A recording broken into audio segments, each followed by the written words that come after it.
Guys, the Georgia Peach, your host with the most, the gorgeous goat herself. Let's get in here with a little bit of the lies my teacher told.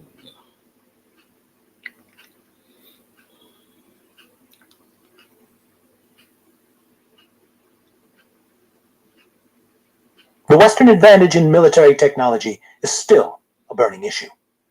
Nonetheless, not a single textbook mentions arms as a cause of European world domination. In the years before Columbus's voyages, Europe also expanded the use of new forms of social technology, bureaucracy, double-entry bookkeeping, and mechanical printing. Bureaucracy, which today has negative connotations, was actually a practical innovation that allowed rulers and merchants to manage far-flung enterprises efficiently. So did double-entry bookkeeping, based on the decimal system, which Europeans first picked up from Arab traders. The printing press and increased literacy allowed news of Columbus's findings to travel across Europe much farther and faster than news of the Vikings' expeditions. A third important development was ideological, or even theological. Amassing wealth and dominating other people came to be positively valued as the key means of winning esteem on earth and salvation hereafter. As Columbus put it, "Gold is most excellent. Gold constitutes treasure, and he who has it does all he wants in the world, and can even lift souls up to paradise." In 1005, the Vikings intended only to settle Vineland, their name for New England, or, more likely, the maritime provinces of Canada. By 1493, Columbus planned to plunder Haiti. The sources are perfectly clear about Columbus's motivation. In 1495, for instance, Michelet de Cuneo wrote about accompanying Columbus on his 1494 expedition into the interior of Haiti. "After we had rested for several days in our settlement, it seemed to the Lord Admiral that it was time to put into execution his desire to search for gold, which was the main reason he had started on so great a voyage, full of so many dangers." Columbus was no greedier than the Spanish, or later the English and French. But textbooks downplay the pursuit of wealth as a motive for coming to the Americas when they describe Columbus and later explorers and colonists. Even the Pilgrims left Europe partly to make money, but you would never know it from our textbooks. Their authors apparently believe that to have America explored and colonized for economic gain is somehow undignified. A fourth factor affecting Europe's readiness to embrace a new continent was the particular nature of European Christianity. Europeans believed in a transportable, proselytizing religion that rationalized conquest. Followers of Islam share this characteristic. Typically, after discovering an island and encountering a tribe of Indians new to them, the Spaniards would read aloud in Spanish what came to be called the requirement. Here is one version. "I implore you to recognize the Church as a lady, and in the name of the Pope, take the king as lord of this land and obey his mandates. If you do not do it, I tell you that with the help of God, I will enter powerfully against you all. I will make war everywhere and every way that I can. I will subject you to the yoke and obedience to the Church and to his majesty. I will take your women and children and make them slaves. The deaths and injuries that you will receive from here on will be your own fault, and not that of his majesty, nor of the gentlemen that accompany me." Having thus satisfied their consciences by offering the Indians a chance to convert to Christianity, the Spaniards then felt free to do whatever they wanted with the people they had just discovered. A fifth development that caused Europe's reaction to Columbus's reports about Haiti to differ radically from reactions to earlier expeditions was Europe's recent success in taking over and exploiting various island societies. On Malta, Sardinia, the Canary Islands, and, later in Ireland, Europeans learned that conquest of this sort was a route to wealth. In addition, new and more deadly forms of smallpox and bubonic plague had arisen in Europe since the Vikings had sailed. Passed on to those the Europeans met, these diseases helped Europe conquer the Americas and later the islands of the Pacific. Except for one paragraph on disease in The American Pageant, not one of the 12 textbooks mention either of these factors as contributing to European world dominance. Why don't textbooks mention arms as a facilitator of exploration and domination? Why don't they treat any of the foregoing factors? If crude factors such as military power or religiously sanctioned greed are perceived as reflecting badly on us, who exactly is us? Who are the textbooks written for and by? plainly, descendants of the Europeans. High school students don't usually think about the rise of Europe to world domination. It's rarely presented as a question.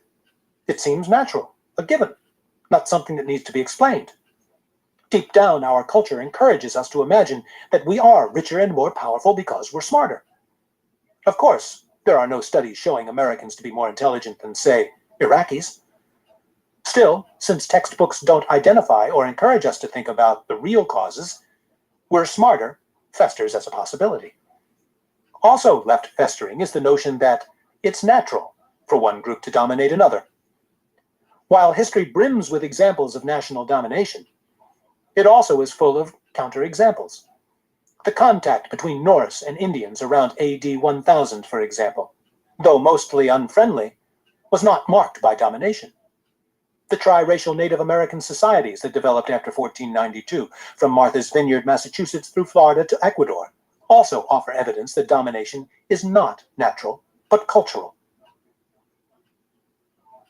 The way American history textbooks treat Columbus reinforces the tendency not to think about the process of domination. The traditional picture of Columbus landing on the American shore shows him dominating immediately, and this is based on fact. Columbus claimed everything he saw right off the boat. When textbooks celebrate this process, they imply that taking the land and dominating the Indians was inevitable, if not natural. This is unfortunate, because Columbus's voyages constitute a splendid teachable moment. As official missions of a nation-state, they exemplify the new Europe. Merchants and rulers collaborated to finance and authorize them. The second expedition was heavily armed. Columbus carefully documented the voyages, including directions, currents, shoals, and descriptions of the Indians as ripe for subjugation. Thanks to the printing press, detailed news of Haiti and later conquests spread swiftly. Columbus had personal experience of the Atlantic islands, recently taken over by Portugal and Spain, as well as with the slave trade in West Africa. Most important, his purpose from the beginning was not mere exploration or even trade, but conquest and exploitation, for which he used religion as a rationale. If textbooks included these facts, they might induce students to think intelligently about why the West dominates the world today. The textbooks concede that Columbus didn't start from scratch. Every textbook account of the European exploration of the Americas begins with Prince Henry the Navigator of Portugal between 1415 and 1460. Henry is portrayed as discovering Madeira and the Azores and sending out ships to circumnavigate Africa for the first time. The textbook authors seem unaware that ancient Phoenicians and Egyptians sailed at least as far as Ireland and England, reached Madeira and the Azores, traded with the aboriginal inhabitants of the Canary Islands, and sailed all the way around Africa before 600 BC. Instead, the textbooks credit Bartolomeu Dias with being the first to round the Cape of Good Hope at the southern tip of Africa in 1488. Omitting the accomplishments of the Afro-Phoenicians is ironic, because it was Prince Henry's knowledge of their feats that inspired him to replicate them. But this information clashes with another social archetype. Our culture views modern technology as a European development. So the Afro-Phoenicians' feats don't conform to the textbook's overall storyline about how white Europeans taught the rest of the world how to do things. None of the textbooks credits the Muslims with preserving Greek wisdom, enhancing it with ideas from China, India, and Africa, and then passing on the resulting knowledge to Europe via Spain. Instead, they show Henry inventing navigation and imply that before Europe, there was nothing, at least nothing modern. In fact, Henry's work was based mostly on ideas that were known to the ancient Egyptians and Phoenicians, and had been developed further in Arabia, North Africa, and China. Even the word the Portuguese applied to their new ships, caravel, derived from the Egyptian caravos. Cultures don't evolve in a vacuum.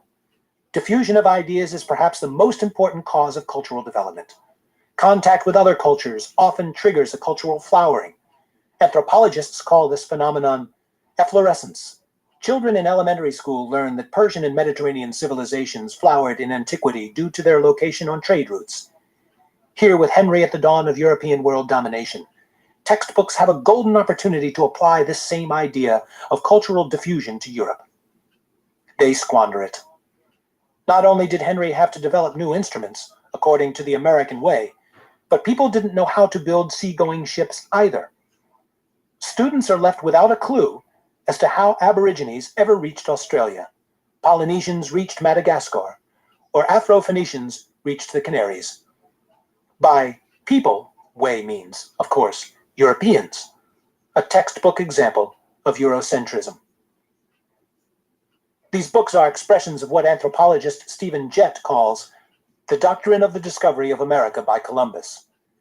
The list is long of expeditions that may have reached the Americas before Columbus. A map found in Turkey dated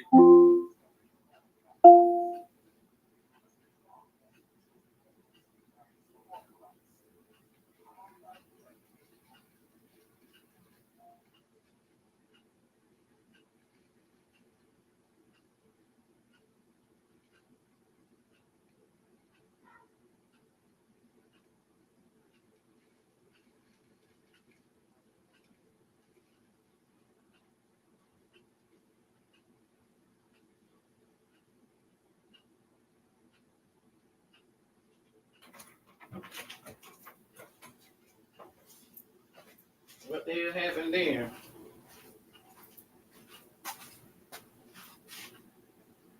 1513, and said to be based on material from the library of Alexander the Great, includes coastline details of South America and Antarctica. Ancient Roman coins keep turning up all over the Americas, causing some archaeologists to conclude that Roman seafarers visited the Americas more than once. Native Americans also crossed the Atlantic. Anthropologists conjecture that Native Americans voyaged east millennia ago from Canada to Scandinavia or Scotland. Two Indians shipwrecked in Holland around 60 BC became major curiosities in Europe. The evidence for each of these journeys offers fascinating glimpses into the societies and cultures that existed on both sides of the Atlantic and in Asia before 1492. They also reveal controversies among those who study the distant past.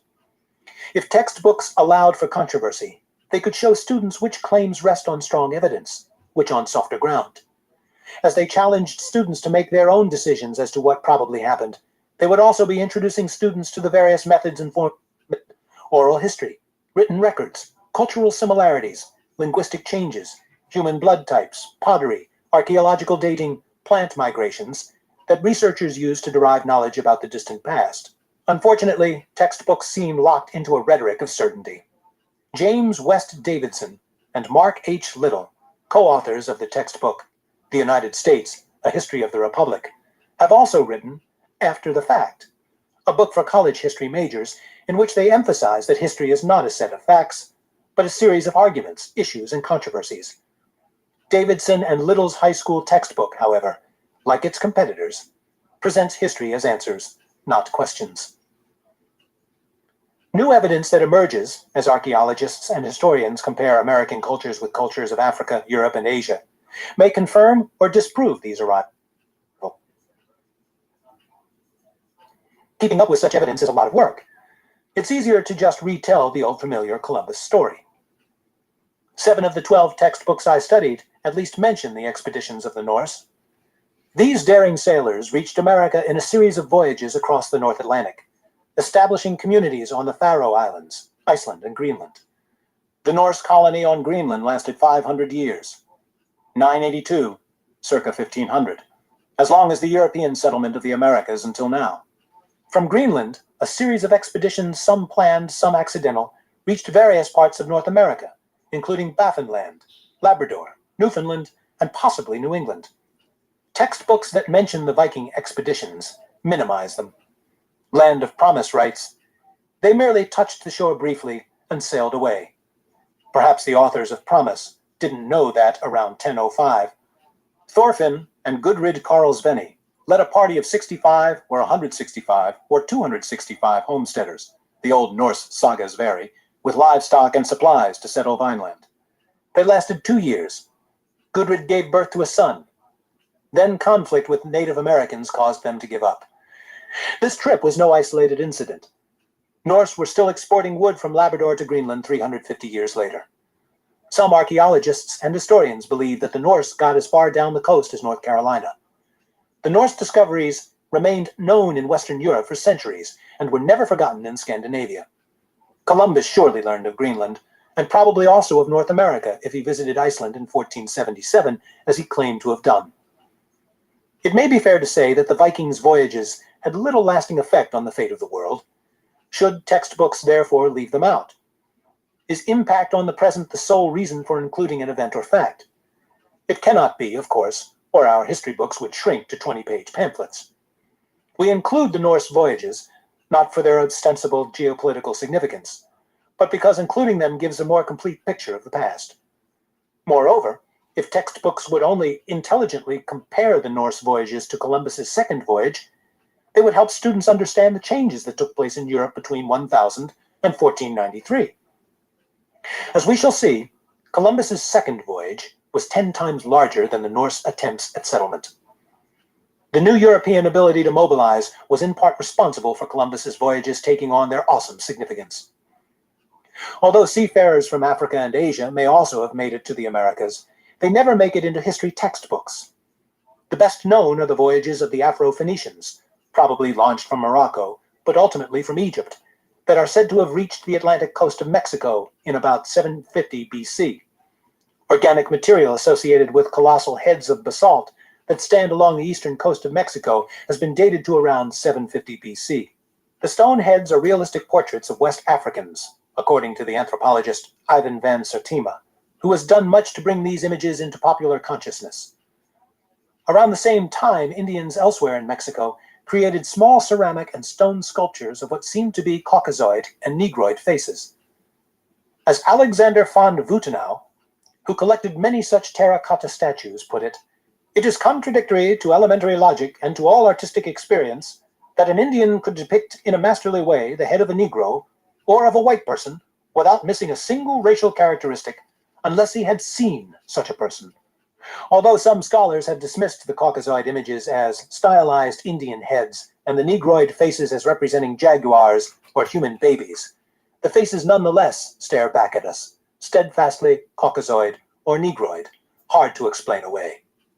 Ivan van Sertima and others have adduced additional bits of evidence, including similarities in looms and other cultural elements, identical strains of cotton that probably required human intervention to cross the Atlantic, and information in Arab historical sources about extensive ocean navigation by Africans and Phoenicians in the 8th century BC.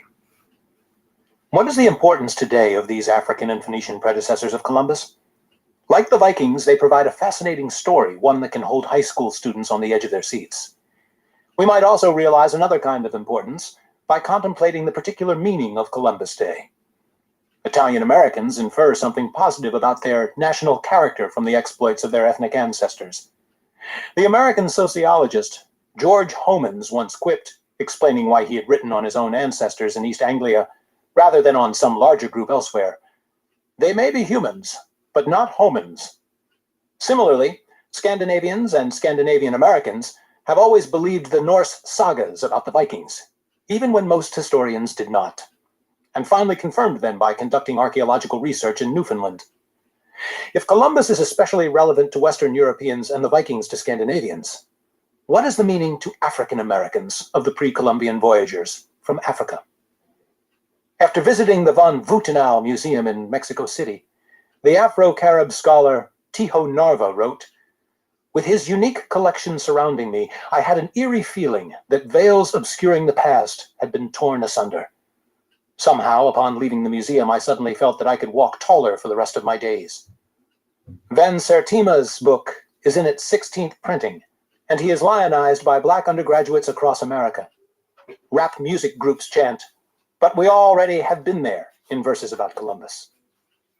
Obviously, African Americans want to see positive images of themselves in American history. So do we all. As with the Norse, including the Afro-Phoenicians, gives a more complete and complex picture of the past, showing that navigation and exploration didn't begin with Europe in the 1400s. Like the Norse, the Afro-Phoenicians illustrate human possibility, in this case, Black possibility, or more accurately, the prowess of a multiracial society. Unlike the Norse, the Africans and Phoenicians seem to have made a permanent impact on the Americas. The huge stone statues in Mexico imply as much. It took enormous effort to quarry these basalt blocks, each weighing 10 to 40 tons, move them from quarries 75 miles away, and sculpt them into heads 6 to 10 feet tall. Wherever they were from, the human models for these heads were important people. People to be worshipped or obeyed, or at least remembered. However, archaeologists haven't agreed that they were Afro-Phoenicians, so including the story opens a window through which students can view an ongoing controversy. Of the 12 textbooks I surveyed, only 2 even mention the possibility of African or Phoenician exploration. The American Adventure simply poses 2 questions. What similarities are there between great monuments of the Maya and those of ancient Egypt? And might wind-blown sailors from Asia, Europe, Africa, or the South Pacific have mingled with the earlier inhabitants of the New World? The textbook supplies no relevant information and even claims you should be able to deal with these questions without doing research. Nonsense. Most classrooms will simply ignore the questions. The United States, A History of the Republic, mentions pre-Columbian expeditions only to assure us that we need not concern ourselves with them. None of these Europeans, Africans, or Asians left lasting traces of their presence in the Americas, nor did they develop any lasting relationships with the first Americans. Unsatisfactory as these fragments are, they are the entire treatment of the issue in all 12 textbooks. American history textbooks promote the belief that most important developments in world history are traceable to Europe. To grant too much human potential to pre-Columbian Africans might jar European-American sensibilities. As Samuel Marvel put it, the possibility of African discovery of America has never been a tempting one for American historians. Teachers and curricula that present African history and African Americans in a positive light are often condemned for being Afrocentric. White historians insist that the case for the Afro-Phoenicians has not been proven. We must not distort history to improve black children's self-image, they say. They are right that the case hasn't been proven. But textbooks should include the Afro-Phoenicians as a possibility, a controversy. Standard history textbooks and courses discriminate against students who have been educated by rap songs or by von Sertima. Imagine an 11th grade classroom in American history in early fall. The text is Life and Liberty. Students are reading Chapter 2, Exploration and Colonization. What happens when an African-American girl shoots up her hand to challenge the statement, "Not until 1497 to 1499 did the Portuguese explorer Vasco da Gama sail around Africa." From rap songs, the girl has learned that Afro-Phoenicians beat da Gama by more than 2,000 years. Does the teacher take time to research the question and find that the student is right, the textbook wrong? More likely, he puts down the student's knowledge. I'm gonna have to rewind. Rap songs aren't appropriate in a history class, or he humors the child. Yes, but that was long ago and didn't lead to anything. Vasco da Gama's discovery is the important one. These responses allow the class to move forward to the next topic. They also contain some truth. The Afro-Phoenician circumnavigation didn't lead to any new trade routes or national alliances, because the Afro-Phoenicians were already trading with India through the Red Sea and the Persian Gulf. Textbooks didn't name Vasco da Gama because something came from his discovery, however.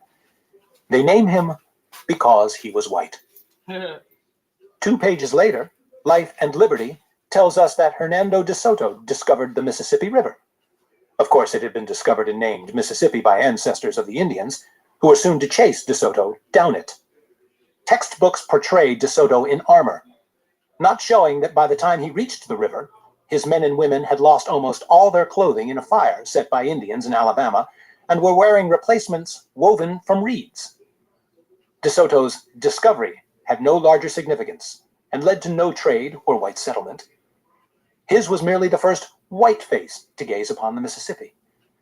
That's why 10 of the 12 American history textbooks include him. From Eric the Red to Perry at the North Pole to the first man on the moon, we celebrate most discoverers because they were first and because they were white, not because of events that flowed or did not flow from their accomplishments. The hypothetical teacher subtly changed the ground rules for da Gama, as was merely the fosters of the Indians, who were soon to chase de Soto. Asians were already trading with India through the Red Sea and the Persian Gulf. Textbooks didn't name Vasco da Gama because something, and African Americans in a positive light, important people. People to be worshipped or obeyed, or at least remembered. However, archaeologists haven't agreed that they were Afro-Phoenicians, So including the story opens a window through which students can view an ongoing controversy. Of the 12 textbooks I surveyed, only 2 even mention the possibility of African or Phoenician exploration. The American Adventure simply poses 2 questions. What similarities are there between great monuments of the Maya and those of ancient Egypt? And might wind-blown sailors from Asia, Europe, Africa, or the South Pacific have mingled with the earlier inhabitants of the New World? The textbook supplies no relevant information and even claims you should be able to deal with these questions without doing research. Nonsense. Most classrooms will simply ignore the questions. The United States, A History of the Republic, mentions pre-Columbian expeditions only to assure us that we need not concern ourselves with them. None of these Europeans, Africans, or Asians left lasting traces of their presence in the Americas, nor did they develop any lasting relationships with the first Americans. Unsatisfactory as these fragments are, they are the entire treatment of the issue in all 12 textbooks. American history textbooks promote the belief that most important developments in world history are traceable to Europe. To grant too much human potential to pre-Columbian Africans might jar European-American sensibilities. As Samuel Marvel put it, the possibility of African discovery of America has never been a tempting one for American historians. Teachers and curricula that present African history and African Americans in a positive light are often condemned for being Afrocentric. White historians insist that the case for the Afro-Phoenicians has not been proven. We must not distort history to improve black children's self-image, they say. They are right that the case hasn't been proven. But textbooks should include the Afro-Phoenicians as a possibility, a controversy. Standard history textbooks and courses discriminate against students who have been educated by rap songs or by von Sertima. Imagine an 11th grade classroom in American history in early fall. The text is Life and Liberty. Students are reading Chapter 2, Exploration and Colonization. What happens when an African-American girl shoots up her hand to challenge the statement, "Not until 1497 to 1499 did the Portuguese explorer Vasco da Gama sail around Africa"? From rap songs, the girl has learned that Afro-Phoenicians beat da Gama by more than 2,000 years. Does the teacher take time to research the question and find that the student is right, the textbook wrong? More likely, he puts down the student's knowledge. Rap songs aren't appropriate in a history class, or he humors the child. Yes, but that was long ago and didn't lead to anything. Vasco da Gama's discovery is the important one. These responses allow the class to move forward to the next topic. They also contain some truth. The Afro-Phoenician circumnavigation didn't lead to any new trade routes or national alliances, because the Afro-Phoenicians were already trading with India through the Red Sea and the Persian Gulf. Mom, what's Textbooks up, didn't name Vasco da Gama because something came from his discovery, however. They name him because he was white. 2 pages later, Life and Liberty tells us that Hernando de Soto discovered the Mississippi River. Of course, it had been discovered and named Mississippi by ancestors of the Indians, who were soon to chase de Soto down it. Textbooks portray de Soto in armor, not showing that by the time he reached the river, his men and women had lost almost all their clothing in a fire set by Indians in Alabama and were wearing replacements woven from reeds. De Soto's discovery had no larger significance and led to no trade or white settlement. His was merely the first white face to gaze upon the Mississippi. That's why 10 of the 12 American history textbooks include him. From Eric the Red to Perry at the North Pole to the first man on the moon, we celebrate most discoverers because they were first and because they were white, not because of events that flowed or did not flow from their accomplishments. The hypothetical teacher subtly changed the ground rules for da Gama, but they changed right back for de Soto. In this way, students learn that black feats are not considered important while white ones are. Continuing down the list of likely pre-Columbian explorations, we arrive at an interesting vantage point from which to consider this debate. Let's compare 2 other possible pre-Columbian expeditions, from the west coasts of Africa and Ireland. When Columbus reached Haiti, he found the Arawaks in possession of some spear points made of guanine. The Indians said they got them from black traders who had come from the south and east. Guanine proved to be an alloy of gold, silver, and copper, identical to the gold alloy preferred by West Africans, who also called it guanine. Islamic historians have recorded stories of voyages west from Mali in West Africa around 1311, during the reign of Mansa Bakari II. From time to time in the 14th and 15th centuries, shipwrecked African vessels, remnants, presumably, of transatlantic trade, washed up on Cape Verde. From contacts in West Africa, the Portuguese heard that African traders were visiting Brazil in the mid-1400s. This knowledge may have influenced Portugal to insist on moving the Pope's line of demarcation further west in the Treaty of Tordesillas, 1494. Traces of diseases common in Africa have been detected in pre-Columbian corpses in Brazil. Columbus's son Ferdinand, who accompanied the admiral on his third voyage, reports that people they met or heard about in eastern Honduras are almost black in color, ugly in aspect, probably Africans. The first Europeans to reach Panama, Balboa and company, reported seeing black slaves in an Indian town.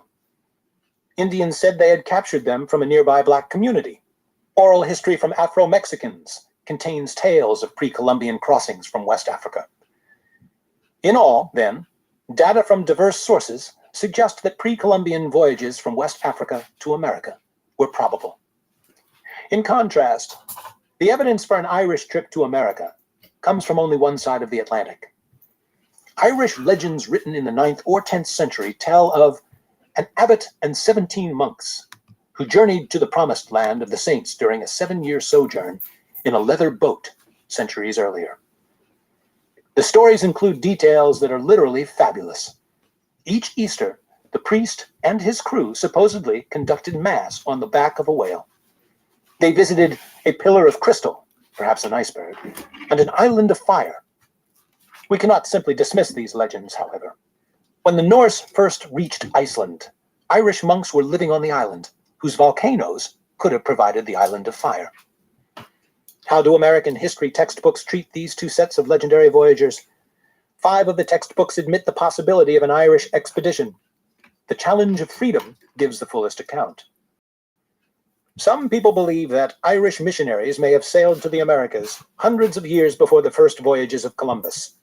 According to Irish legends, Irish monks sailed the Atlantic Ocean in order to bring Christianity to the people they met. One Irish legend in particular tells about a land southwest of the Azores. This land was supposedly discovered by Saint Brendan, an Irish missionary, about 500 AD. Not one textbook mentions the West Africans, however. While leaving out Columbus's predecessors, American history books continue to make mistakes when they get to the last discoverer. They present cut and dried answers, mostly glorifying Columbus, always avoiding uncertainty or controversy. Often their errors seem to be copied from other textbooks. Let me repeat the collective Columbus story they tell. Born in Genoa, of humble parents, Christopher Columbus grew up to become an experienced seafarer, venturing as far as Iceland and West Africa.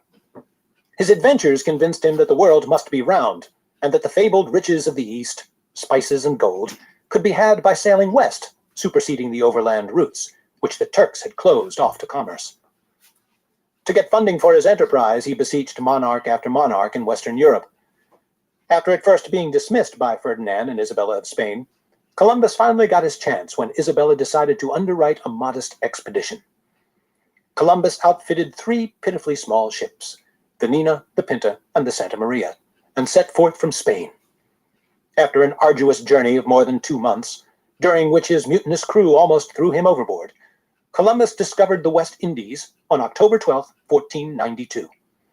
Unfortunately, although he made 3 more voyages to America, he never knew he had discovered a new world.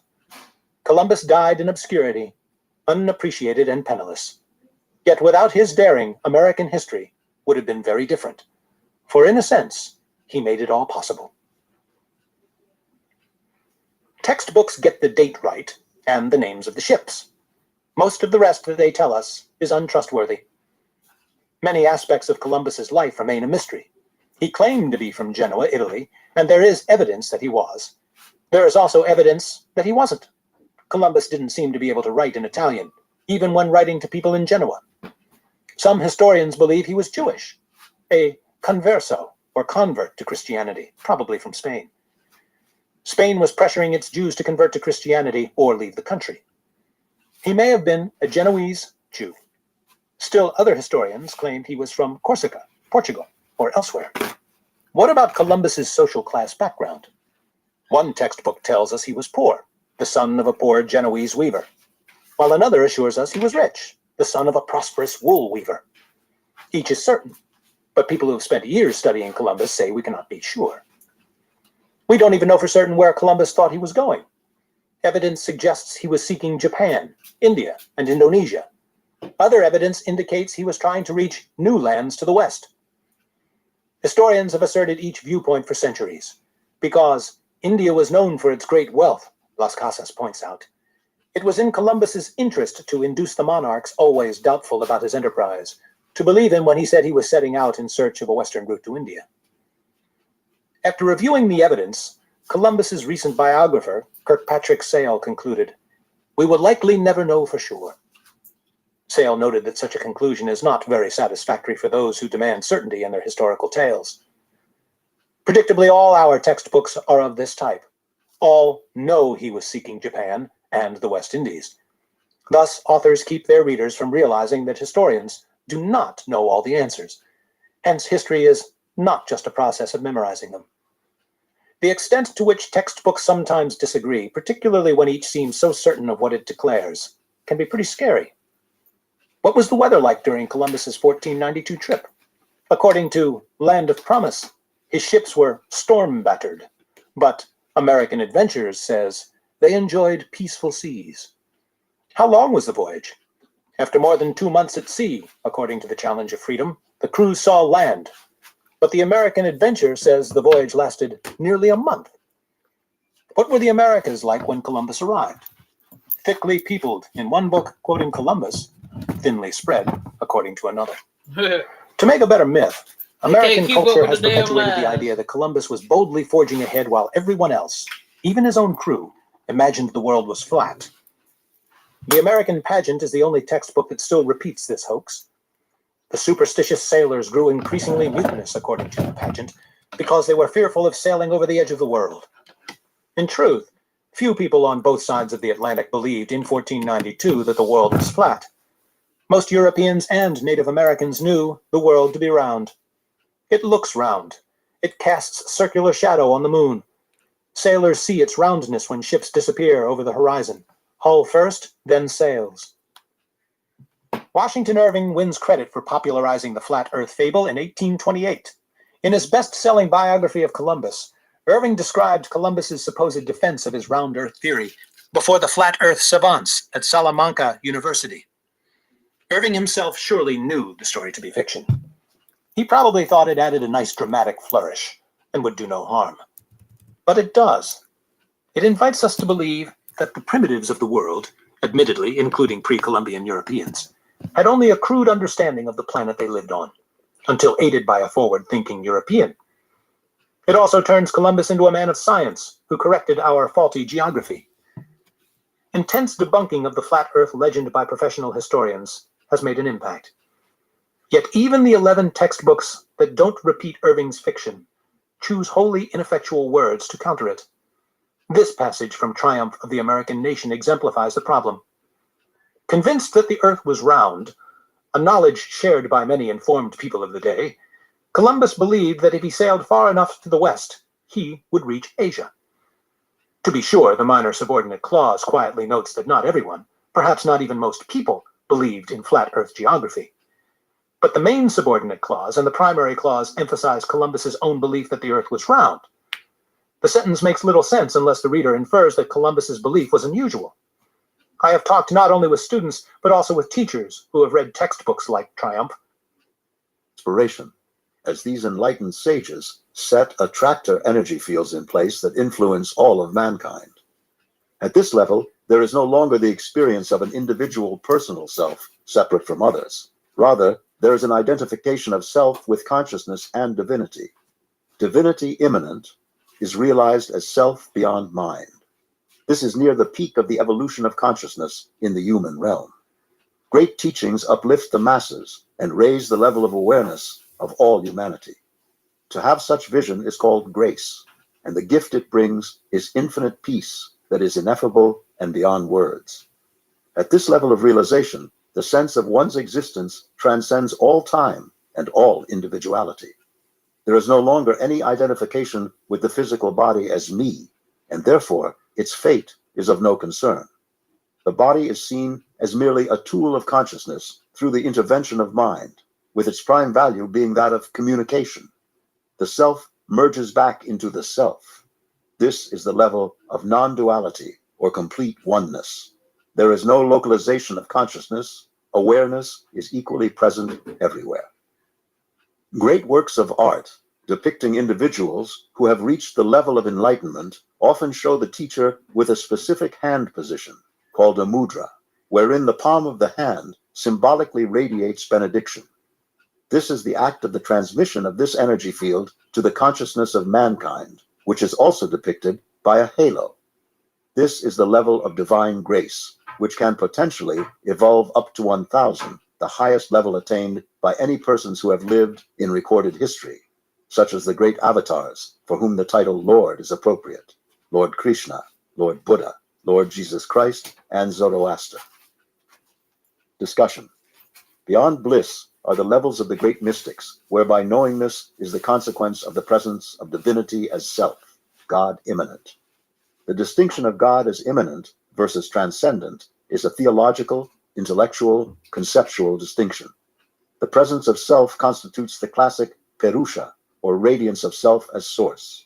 Self knows by virtue of identity with divinity itself. It thereby is its own awareness, and by its presence, it thereby makes itself known as the knower. Thus, it does not know about, but is the completion of its own essence. The transcendence of bliss may allow for the resumption of limited function by which some re-entry into the world is again possible. This is now, however, an emergence with the non-linear domain rather than a decision, although to external appearance it is mistakenly perceived to be volitional. Actually, there is no decider to decide, nor are there options that would necessitate choice or decision. Life becomes phenomenologically autonomous as an expression of the evolution of creation and the omnipresent field of consciousness itself, which is also innately versatile by virtue of the quality of its essence. Consciousness levels 600 and up are classically termed no mind, because sequential thinkingness stops, and in its place is the nonlinear awareness. Chapter 18, Full Enlightenment, calibration level 850 plus. Introduction. While consciousness levels over 600 are statistically very rare, those above 850 are rarer still. During the last 1,000 years, for 50% of the time, there has been no one at level 850, and for 20% of that time, there has been no one over calibration level 600. The very high energy frequencies of enlightenment transmit a vibration to the collective consciousness field of mankind in general and become inscribed in the auric fields, etheric spiritual energy bodies of spiritually aligned people by silent transmission. The frequency vibration of this energy remains within the spiritual etheric body for very long periods of time, and, confirmed by consciousness calibration research, can last for as long as 25 incarnations, or up to even 1,000 years, where it lies in wait to be claimed. The unique power of the field of extremely high levels also counterbalances the negative energies that prevail in the majority of the world's population, of whom, as previously cited, 78% are currently below calibration level 200, 49% in the United States. The other service that advanced levels of consciousness provides is information that is of transformative value and usually transmitted down through the centuries for the benefit of spiritual students, as per lists at end of chapters. Many teachings of this high calibration were originally of very ancient origin and were promulgated via the ancient Vedas, such as the Upanishads and the Bhagavad Gita, as well as the New Testament, the Zohar, and others. In some cases, the actual authors are unknown, but the teachings are from divinity, or the great avatars, who calibrate at 1,000, Christ, Buddha, Krishna, Zoroaster. The great teachers themselves primarily taught truth only at the highest levels. The various world religions were established much later by followers, sometimes many centuries later. which inadvertently allowed for error, as is well known to biblical scholars. The calibrated teachings of religions themselves, per se, are therefore less than that of the original founders. It is historically unusual and rare for great teachers to be the actual authors of the texts of their teachings. At times, the disparity and error are very great, such as the inclusion of the book of Revelation, calibrated at 70 in the New Testament. When it is removed, the calibration of the New Testament moves up from 640 to 880, Lamsa Bible translation. Enlightened sages were primarily self-realized mystics or recipients of divine incarnation, such as Jesus Christ. The oldest sources of the highest spiritual truth historically came down from the great Aryan sages of ancient India, that is, the Vedas, the Upanishads. These originated in approximately 5000 BC. The Buddha lived approximately 563 BC. The sages who reached level 850 or over became primarily influential teachers, and their teachings form the core of important schools and revered spiritual traditions.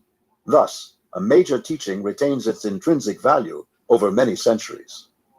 The authenticity and validity of teachers and their teachings are now validatable by the emergence of the science of consciousness and its capacity to calibrate confirmable levels of truth. While the actual numbers of very advanced, enlightened sages that influence mankind have been limited down through the centuries, their teachings have been essentially the same, even though they arose independently in different parts of the world, in different cultures, and in different millennia. Thus, it can be said that truth is always true because there is only one truth to be discovered. The great teachers and their teachings emanate extremely powerful, high-frequency energy fields into the collective consciousness of mankind, without which it probably would have exterminated itself. Calibrates as true. Dynamics of enlightenment. At very high levels, the subjective experiencing of existence is no longer limited by the narcissistic ego or the psychological blocks of the positionalities. This condition is the consequence of progressive surrendering at great depth of all limitations and belief systems. The requirement is the persistent one-pointedness of mind, processing out of emotional mental residuals of lower consciousness levels and surrendering of all self-identities and mental belief systems. This process is assisted and supported by the unimpeded inflow of the spiritual Kundalini energy to the higher etheric spiritual bodies above the crown chakra. The flow of the Kundalini energy is a response to surrendering the personal will directly to the divine teacher, avatar, sage, or divinity by whatever name invoked. For example, as per the 91st Psalm, or the words of Krishna or Jesus Christ, that all who call on me by whatever name are mine and dear to me. The love of God by worship, devotion, commitment, declaration, or selfless service is the catalyst and the formal invitation for the intercession of divinity via the power of the nonlinear field of consciousness itself, which is omniscient, omnipresent, and omnipotent. By surrender of all resistances, this powerful nonlinear field becomes progressively dominant and eventually an all-encompassing presence. Transcending level 850. From the viewpoint of the intellect, the problematic duality encountered at consciousness level 850 may seem somewhat academic, and therefore the province of metaphysics, theology, or ontology. But when the level is reached experientially, it is far more than that.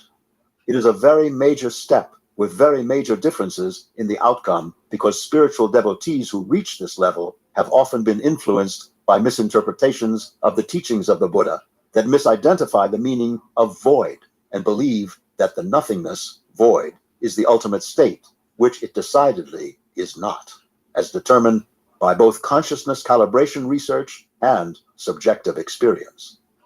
In traditional spiritual languaging, each of these advanced levels is guarded by the dragons of a duality.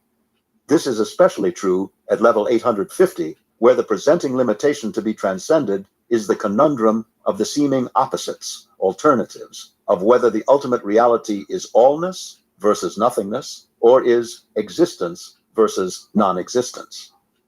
The void of nothingness calibrates at 850 and is the endpoint of the pathway of negation that denies the reality of everything or anything, that is, the linear form or thingness as attachment. The error that follows is the presumption that the transcendence of all form is the sole condition of Buddhahood. This is an easy mistake to make because experientially, the condition of the void is enormously impressive.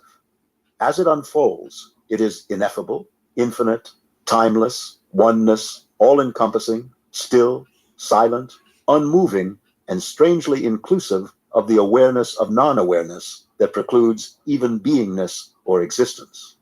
This state is definitely and experientially, without question, beyond duality. There is neither subject nor object. There is nothing left to surrender and no one left to surrender. Thus, it indeed seems to be the ultimate state of enlightenment itself. Another difficulty at that level is that there are no teachers with whom to consult, share, or reflect confirmation, much less instruction, for the state is indeed wondrous, and the need for such a direction would not seem to be necessary or present itself for confirmation. If the state of void, nothingness, were the ultimate reality, it would be a permanent condition, and there would be no entity to report it. However, it is not, and therefore, sooner or later, one leaves the void and returns to conscious existence. Next occurs the subjective experiential phenomenon of suddenly emerging into existence from the oblivion of the void. In this lifetime, the occurrence was at age 3, as described elsewhere. Suddenly, out of nothingness and non-awareness, there was the shock of not only existence, but also the discovery of physicality and that a body accompanied the return from nothingness to beingness. Thus, in this lifetime, the dilemma at calibration level 850 was initially presented strongly in early life, and it recurred later, at which time it was rejected and transcended. It took 38 years to resolve. The knowingness that is needed to transcend this level is that divine love is also nonlinear and without subject, object, form, conditionality, or location. The limitation, incompleteness, of the void is reached as a consequence of intense dedication to the pathway of negation. However, missing is the realization that love is a primary quality of divinity and is also nonlinear, and that spiritual love is not an attachment. The error of the pathway of negation is to misidentify and refuse love because in its general, ordinary human experience, it is a limitation and an attachment between a me and a you or an it. In contrast, divine love is predominant, powerful, overwhelming, and the primary quality or essence of the presence. It is profound and unconditional with no subject or object. It is not an emotionality, but a condition or a state that is liberating rather than limiting. The void, calibrated at 850, is comparable to infinite, empty, conscious space.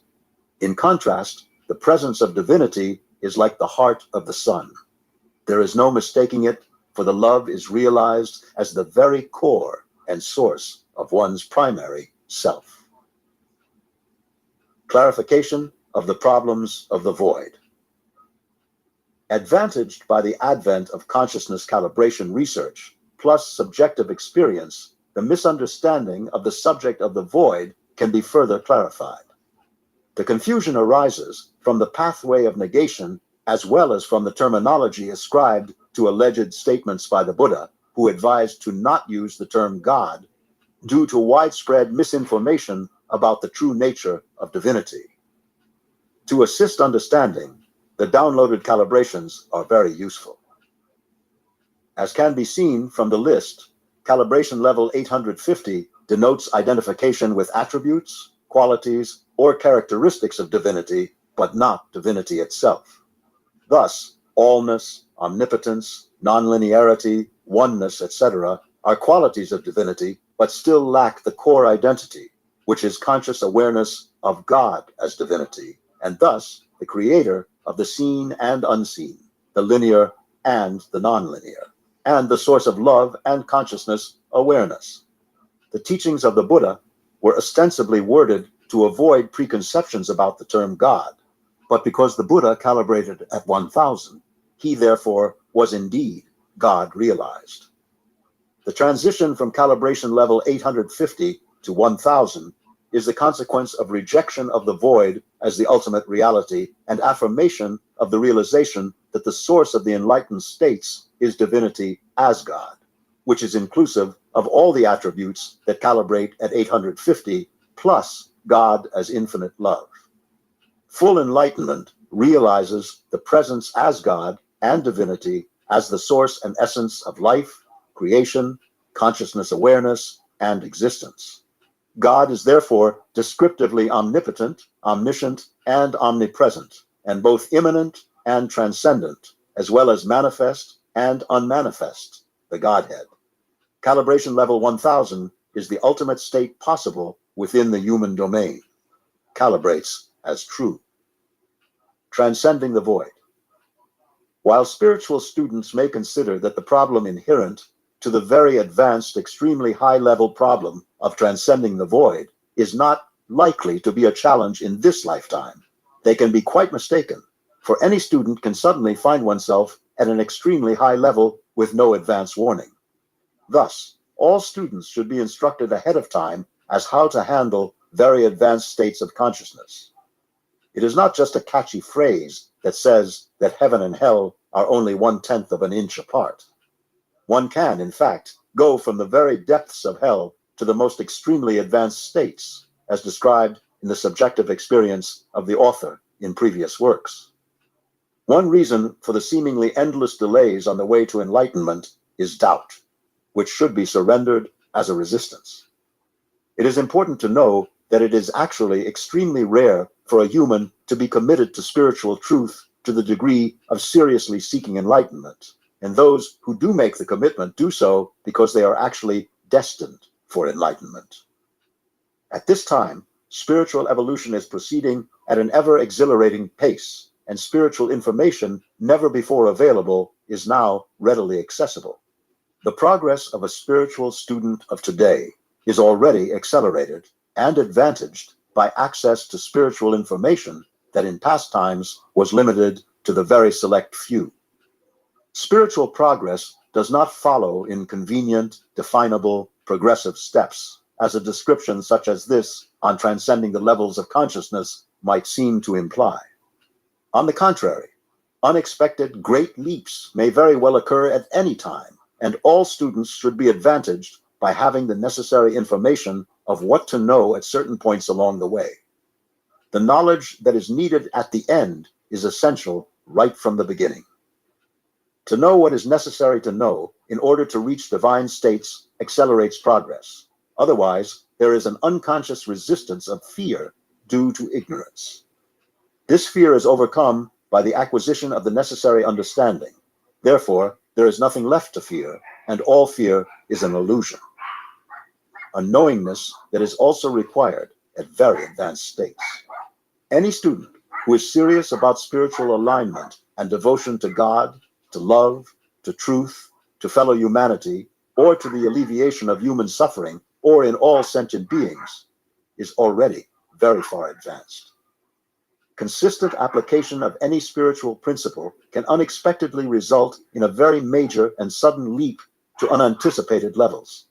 At that point, memory may not even be available, and instead, the knowingness of spiritual truth presents itself silently. Spiritual students should accept the reality that they are already gifted. A serious reader of a book such as this could hardly be otherwise. Divinity knows its own. Therefore, to accept that truth is to already feel joy. To not experience joy by understanding this means that it is being resisted. This awareness is reinforced by understanding that contrary to the dualistic Newtonian paradigm of reality, one is not just the consequence of the past. On the contrary, the present position is due to the attraction of potentiality, because both the past and the future are illusions. Therefore, commitment to enlightenment now becomes like a magnet, pulling one towards it, and the rate of evolution is up to the individual's willingness to surrender resistances. Enlightenment is not a condition to be obtained. It is merely a certainty to be surrendered to, for the self is already one's reality. It is the self that is attracting one to spiritual information. The final surrender. At the previous levels of consciousness, the illusions of perception have been surrendered, as have interpretations of superimposed meaning, value, and significance. This leads to loss of identification with emotionality or linearity in the form of mentalizations and withdrawal of investment of interest in that which is transitory, including the physical body and worldly phenomena. Eventually, even the illusion of witness, observer, watcher dissolves into awareness, consciousness itself, which is discovered to be non-personal and autonomous. There is no longer the limitation of cause and effect or change. The illusion of time also dissolves into the allness of divine concordance. There is neither attraction nor aversion to even existence itself, for even the manifest is seen to be a consequence of discernment by consciousness as a concept. All has been surrendered to God, and then the very last remnant of the self remains as the seeming source of life, the core of the ego itself, with the conviction that it is the author and primordial source of one's very life and existence. As this arises, so also does a knowingness that even this too must be surrendered to God.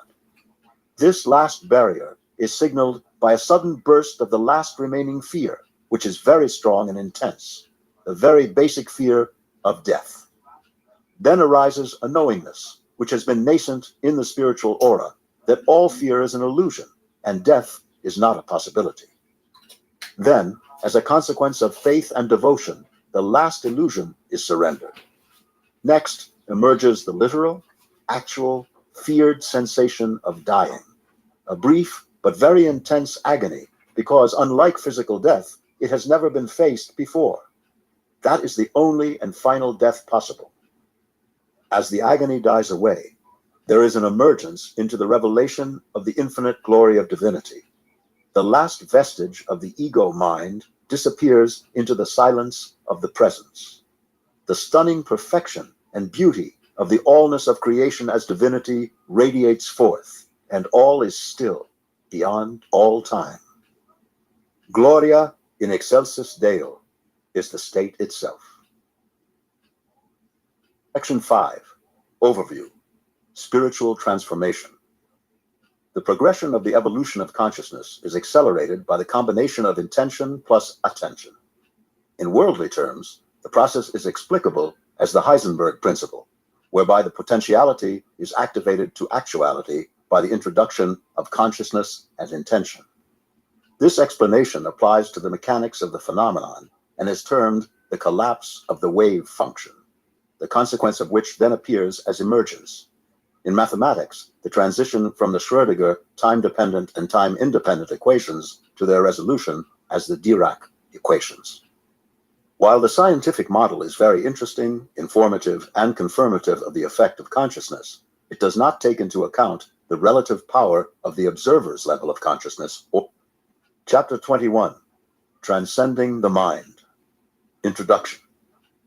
In transcending the levels of consciousness, choices and options experientially tend to appear as seeming opposites or conflicting dualities. These are experienced as aversions or attractions that can seem difficult to dissolve unless they are disassembled. Attraction implies either surreptitious or overt pleasure, and aversion expresses expectations of displeasure or discomfort. Choices are also complicated by a moralistic sense of duty in the form of should or ought to, and therefore may become resisted by inferences of subtle guilt and the temptation of avoidance. It is therefore best to eschew all presumptions, such as should. A primary quality of spiritual evolution is freedom. Opportunities for change can be seen as invitations rather than as moral obligations, and these options really offer greater degrees of freedom and inner happiness. However, one is free at all times to hold them in abeyance, and then, at a different time in a different context, the choice or decision may come about more naturally.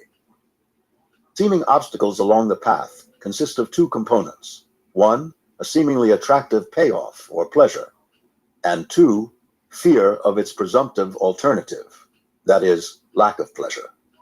Many of these conflicting pairs are innate to human nature and were inherited along with human life itself as it evolved. These are to be expected as routine thresholds to be crossed by anyone seeking higher levels of consciousness. In actual experience, they are not as formidable as they may seem initially, and success with even a few of them brings confidence and realistic expectations of greater success as one progresses. The key elements are to spot the specific components of the conflict and to take advantage of the spiritual will, which is surprisingly powerful, calibrates at 850, and intervenes when one asks for God's help, followed by the willingness to surrender the payoff and relinquish resisting the presumed aversion. The common conflicting dualities can be generally grouped by similarities and can sometimes even be resolved as a class in one fell swoop. A table of the comparative dualities of anticipated pleasures and fears is included with the additional downloads. The dualities are familiar to everyone as they generally apply to almost any endeavor to grow or evolve spiritually. Although conflicts may appear to be impossible to resolve, their resolution can actually be surprisingly simple through strict adherence to the proven tools of spiritual processing, that is, sitting and bending over. They will make it hard for the sperm cells to reach the cervix and would even make a huge sum of it to leak out of the vagina. If you are not experiencing difficulty in getting pregnant, even these positions may not hinder conception, but if you are encountering problems, then the possibility of getting pregnant will be taken away by these, as the sperm of the man will not be able to flow to the uterus. Here are the best positions that will Chapter 8. Sodomy Sex Position. Sodomy is a favorite of many men and women, and many positions allow you to experience it. Whether you like the idea or not, sodomy is very popular. Almost 2/3 of couples have tried it or practice it regularly, and we only talk about people who admit this practice. A good reason for this is that the anus is rich in ultra-sensitive nerve endings that can add an extra thrill to the pleasure of all accessible positions, not to mention the forbidden and very naughty nature of sodomy that brings us to the field of breaking taboos. And why is it so popular? Well, in these positions, the report happens in the anus, a very narrow place, a big advantage for both partners. Nothing pleases the man more than a tight hole to penetrate, and nothing is narrower than the anus. Of course, it is more an output than an entry, but with a little know-how and the right position, the pleasure can be exactly at the rendezvous. I'm sure you've already heard all the warnings not to transfer bacteria from the anus to the vagina, and the recommendations for condom use to prevent transmission of viruses and bacteria, including AIDS, washing and using lubricant. Once all this is assimilated, it's time to find the right position. Sex positions. If you want an anal shiver without fuss, the classic position of the doggy is for you. If you have experience in this area, you will be able to penetrate gently with a lot of lubricant until you have passed the resistance of your internal sphincter. Your partner may be able to feel the need to have a bowel movement, but this feeling should quickly fade. If it has not been showered prior to the report for proper cleaning, it is recommended to use a condom to avoid any contact between the feces and your penis. If you do not have sodomy experience, you can try first with your finger to get an idea. First of all, it's nice to massage around the anus and test the center of your sphincter with some stimulating caresses as you move your fingers well lubricated on the opening. If she manages to relax under this caress, the sensation produced is very sensual and pleasant. If she thinks all this is too dirty, suggest taking a shower together and preparing the ground by running your fingers around and inside the rectum to clean yourself before you get down to business. As your partner relaxes, you can gradually insert more than the tip of your finger in it, moving it around in circles as you do so. You can gently begin to stretch the anus, moving your fingers around a circular pattern as you do so. As your partner relaxes, you can gradually insert the tip of your finger, moving it in a circle. You can start stretching the anus by moving your fingers in a circle. What you're going to do to get your penis without clenching up. Her hand fear is that she is not going to be big enough, or maybe she'll shit on you. You'll need to reassure her that this is not likely to happen. And even if it does, so what? You can easily clean up the shower. All of this serves to relax her enough so that she can receive your penis without tense. His main anxiety is not being big enough or getting dirty. Reassure her that it will not happen. And if not, just go to the shower. So, what about these positions? They are roughly the same as for vaginal intercourse, except that anal penetration gives them a different meaning. You can practice sodomy while kneeling, as shown here, standing up, or lying on a bed. All you have to do is position yourself to aim for your anus rather than your vagina. As always, being physically fit plays a big role here. If it is flexible and you are strong, it can... Chapter 9. What you need to know about some sex positions. The sexual positions that allow women to take control of the relationship are the opposite of the missionary. They involve a reversal of roles that transforms sex into an explosive moment of orgasmic excitement.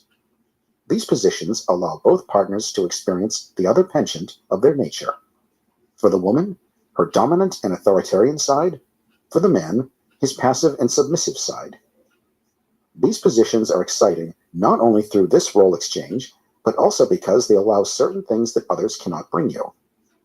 Regarding the exchange of roles that we have just mentioned, this is a very popular idea among women because they have the ability to control penetration and to ensure that the penis stimulates its G-spot, which will allow it to get a lot more pleasure. And if you add the fact that the clitoris can also be rubbing against the body of the man, you hold the perfect recipe to enjoy a woman during penetration. Moreover, female sexuality, when stimulated, is an experience as intense, if not more so, than that of a man, but it rarely yet has the opportunity to be perceived in all its glory. This is the ideal position to highlight this pure lust, this intensity at its worst, a glorious celebration of female sexual power. So, here is the first place to try. This is the one we all think about when we propose to our partner to return the reindeer to sexual intercourse. The woman sits on the man, almost in a kneeling position.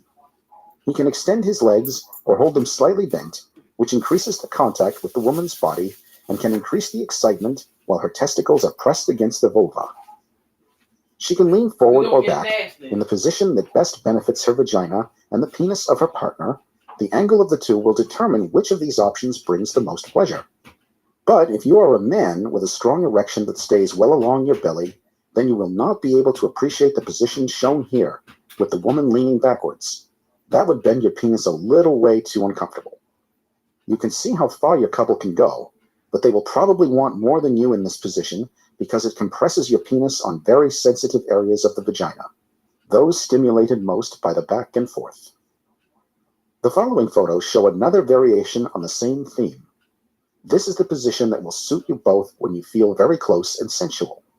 You can kiss, caress, enjoy the sensations of your two bodies pressed against each other. You can massage the testicles. You can caress her chest, buttocks, and clitoris while feeling her enter. And she also has the choice to position her legs back or forward for even more pleasure. To go even further, you can adapt the position in a bedside scenario. See the picture below instead. Her pelvis has a strong back and forth power, and she can work you as wildly as she wants. For you, a man used to take things in missionary or doggy style, this position can be a great relief. Finally, you can let yourself go and enjoy. And believe me, you'll enjoy it. It's so exciting to feel its warmth and wetness rise and fall along your limb. In fact, it's an experience that can make you discover a whole new level of sexual pleasure. And for even more thrills, why not turn this position of the dominant woman into a sitting position? Sex with the woman in a dominant position makes the transition to other positions easier. And if you read the page about sitting positions, you will learn that they privilege a great intimacy, a comfort of caress, and an emotional connectivity. They also allow to make the sex last longer. Here's how to do it. See how flexible your penis is to take this position. Not all men are able to appreciate this kind of relationship. Do you like to see her buttocks while you make love to her? This is what makes the doggy style so nice for men. The powerful stimulus of her buttocks that invite your penis into this wet slit. Well, why not combine the best of doggy and dominance for the woman? Take a look at this suggestive picture. And for what reason to explore these positions privileging the influence of the woman on your body? By pure pleasure, and to see if it pleases you and excites you even more. Scarlet Letters. Another publication that includes all sexual subjects with a particular reference to humanistic, positive, original, and artistic works of all kinds. They go beyond taboos. Advantages and disadvantages of controlling sexual positions for women. Advantages. All variants of the control positions for the woman gives the latter a lot of power. It takes a dominant role and can control the rate and speed of the report, depth, and angle of penetration. All these factors allow him to satisfy his pleasure by giving him control of the exact interaction of penis and vagina, which gives him more pleasure. She can lean forward or backward, allowing the penis to stimulate her G-spot as she desires. By making the relationship last, usually by slowing down the pace, she is more likely to raise her excitement and reach orgasm before her partner. In addition, this position allows him to tickle his partner going back and forth along his erect penis while kneeling or crouching above him. Slow stimulation, especially if it consists of shallow penetrations, can also give him an impression of controlling his partner, entirely at his mercy. Men often find these kinds of positions very relaxing. Instead of being the source of a report and taking the lead while worrying about the speed of their ejaculation, they can lie down and enjoy the loving care of their partner, a sensual and very enjoyable experience for most men. A woman who can feel when her partner is about to come and slow things down to make things last will be rewarded with an even stronger orgasm and enjoyment from her partner when she decides to make her come. This feeling of control can be very exciting for her. This is a position that allows men to relax and in return to pay more attention to the body of their partner. Instead of focusing on her vagina and clitoris, they can fondle, touch, and kiss her entire body, which can be very important for a woman. The couple can kiss while they make love if they lie on their bodies, turning the position into a female missionary. This position allows her to keep her legs tight and spread them apart, which in turn will relax and tighten her vagina, the latter position providing more pleasure to the man, to reach orgasm faster. But these sensations can become unbearable for the man, unbearable of pleasure, of course. She can face the man or turn his back, which will cause different sensations at his G-point and allow him to choose exactly what variation of this position she prefers. If the woman rides the man in front of him, he can caress her breasts, her body, her clit and buttocks, and stretching a little, he can reach to feel his penis penetrate her vagina. When a woman rides a man with his back to him, he can watch his penis enter and exit the vagina, and the sight of his lubricated limb penetrating her is an additional stimulation for him. It's an excitement similar to that of the doggy, but the level of friction against the G-spot and in the vagina is different from the conventional doggy, and this can become uncomfortable for the woman. It really depends on the size and shape of the penis. If it is particularly large, it will avoid the discomfort of penetration too deep in the context of a doggy. In any case, it is an ideal combination of doggy and control position for the woman. Capricorn, hello, welcome back to my channel. I hope everybody is doing well. Capricorn, I had to double check. And make sure. Look, I was looking, I'm like, wait a minute, let me go back again. Capricorn, you let Cancer come in first place by almost a whole full 1,000. That's incredible. That is insane to me. But anyway, let's go ahead and get started on you. You're still on the bonus. You in the bonus. Y'all know something strange in the air right now. It is full moon energy. Cancer is ruled by the moon. It makes sense. That's where the messages are really coming out right now. So, oh God, my nose starting up with your reading. It's itching. All right, let's go ahead and get into it. Roles and gems can be flipped around. Just because you are Capricorn does not mean you could have messages in here. Take what resonates, leave the rest. Even if you are not Capricorn, you can have messages in here. Take it how it resonates. Don't force the shoe to fit. If it's not your story, it's just not your story. You don't understand it, it's just not your story. It's not meant for you to understand. All right. It's general and collective. I just read the cards. Okay. There's plenty of extra content, other content on the channel that would resonate with you. And Patreon just got the Soul Transformation Sunday message, which is the week ahead for next week. up on the channel, on the platform over there. The link to Patreon is below. If you like it here, you will love Patreon. All right, so let's go ahead and get into it. If you're new here, welcome. If you're returning, thank you for the love and the support. This is for Capricorn. Bonus messages for Capricorn. Okay, we're reading the energy of Capricorn. Okay. So just because you're Capricorn, you could literally have no messages in here. You're not in the energy of Capricorn. Okay? It's an energy. Let's see, what do we have for Capricorn? What's going on for Capricorn right now? Spirit, Holy Angels, Ancestors, Spirit Guides, those from the highest white light who walk with me every day. What are we talking about? Who are we talking about in this bonus message for Capricorn? Archangel Michael, please protect me as I channel the messages for Capricorn. Block any interference that stops their messages from coming through, please, and thank you. Oh my goodness, Capricorn, what's going on?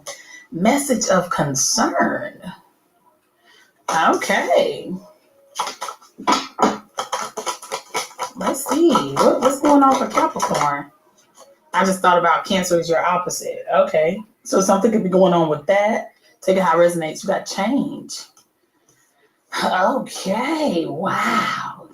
Oh, those two cards together kind of like, woo. So let's just see. What else we talking about, Spirit, in this message? Ooh. Poverty. Ooh. All right. Let's see the bottom of the deck. Oh. Wow. Yikes. Cancer got that at the bottom of their reading, at the bottom of the deck for their last kipper. Okay. Wow.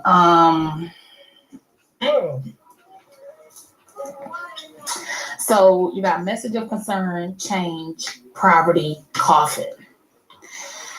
All I'm getting is something will never be the same again. This change is like, it's kind of giving me something. Go watch the Patreon. Y'all don't, okay. Of course, when I do the bonuses on the day of the Patreon reading, the energy still is in the, like, as I mentioned in the Patreon reading, okay, I'm just going to tell you one thing I told them in their reading. I said, you know how you have the story of going from rags to riches? Somebody is going from riches to rags, okay? That's what this is giving me.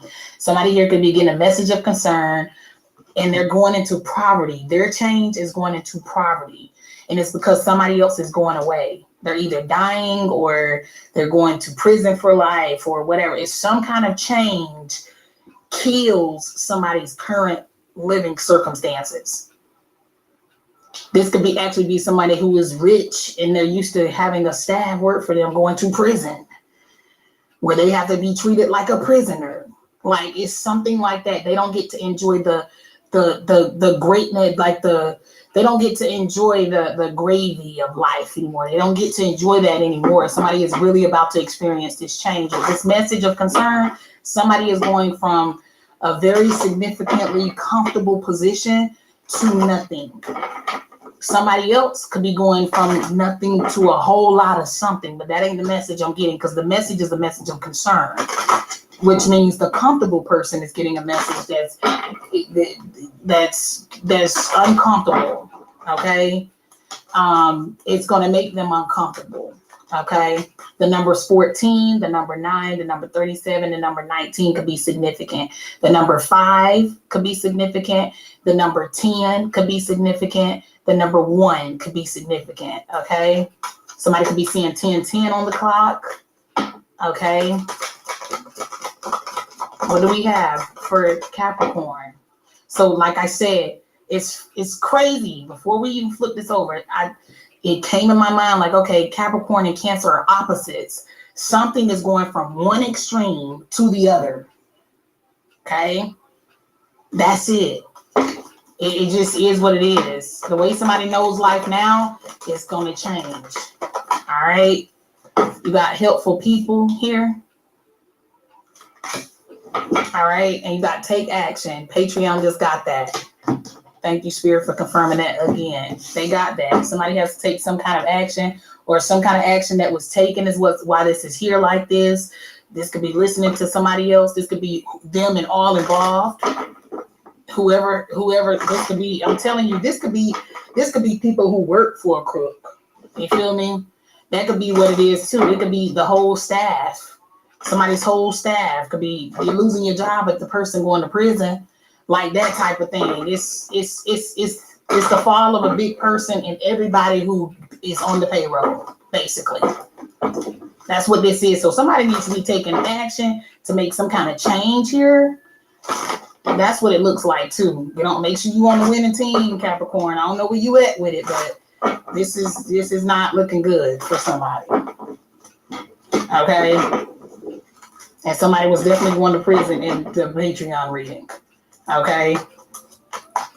Or that's where it's destined to end anyway. This could be happening weeks from now. Like you could be getting this message weeks in advance before they're telling you to take action though. Your guides. Okay.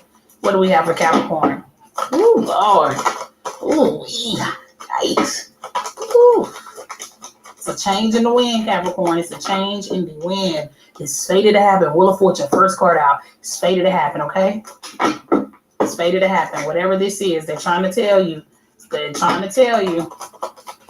They're trying to tell you. You got the World card. Wow, 2 majors. Somebody could have Sagittarius highly aspected somewhere in this dynamic. I don't know. Somebody could have came for a Sag, or this is a Sag. You got the Star card. Ooh, wee. Ooh, wee. 8 of Swords, bottom of the deck. Somebody's going to prison. 6 of Swords, 8 of Swords. This person could actually be a celebrity. Somebody's going to prison. So if you work for somebody who's, they don't have to be a celebrity. They don't have to. But there's somebody who sits in a very, I just heard, pristine position. Like they are just upper echelon, the best of the best. They have some kind of fame or something, okay? They could be famous just in your neck of the woods. They're a big name in your neck of the woods, okay? You got a 10 of Wands. So we have a burden here, okay? Something that's a bit of a struggle, okay? You got the Hermit here, okay? Somebody could be older, an older Gemini for some of you. Or that's who you're dealing with. You dealing with this energy. You got the Lover's card, Judgment, with the Queen of Pentacles here. There's something leaves somebody beat up. Look at this. Once again, 9 of Wands with the 8 of Swords. This could just be someone that you used to deal with. You had a sexual connection with this person. Kind of giving me kind of the Cancer reading too. So this could be somebody, they could have Gemini highly aspected. They could have Virgo highly aspected, Sagittarius, Aquarius, Cancer, Taurus. Take it how it resonates. But whoever this is, there's a cycle coming to a close, and it's with them going to prison or going away. One of the two. This could be death or prison. Somebody could die in prison. Like it's that type of energy. Like somebody could be like somebody's sentence is longer than they'll be alive for the rest of their life. Wow. You got the Ace of Swords, okay? With the Emperor, yeah. Wow.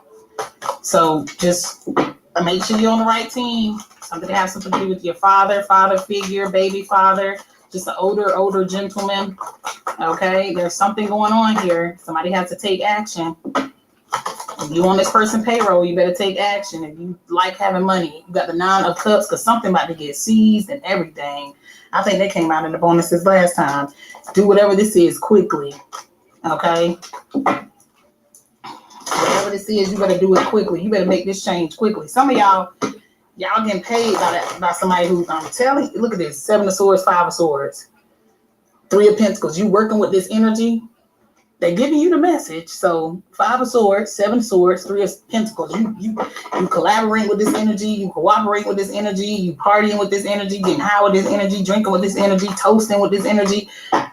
Somebody finna go from having a roof to not having one. Period. Make sure your internet in your name. Make sure your roof in your name. That's all I'm saying.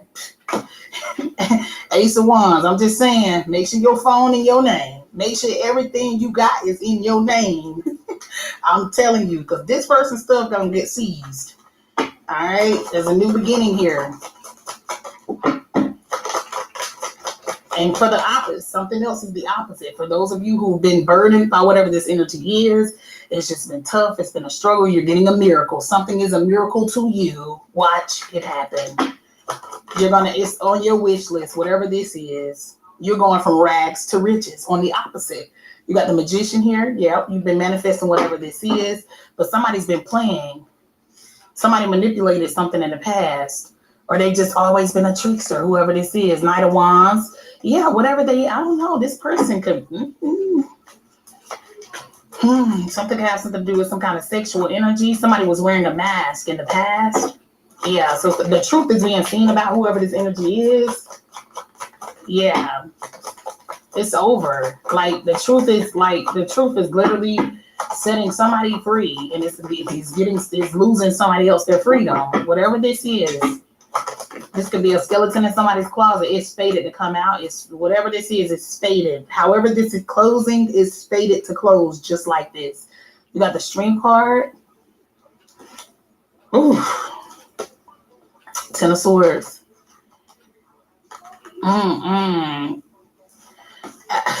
Something gonna be tough. Somebody gonna have to really push through something. Some of you did. You pushed through something, you persevered through something, and you about to get a miracle. Like when I tell you the heavens are about to work with you in some kind of, like your team, helpful people, this could be your ancestors for some of y'all. Certain spirits are working right now. It's just the energy is conducive for them to lay the smack down on whoever deserves it, period. And that's what's happening. I'm talking about like, it's a whole bunch of it's spirits manipulating things right now. Like this would be something where you might have an energy that's locked down, clink, that would never, they loyal for the cause. They loyal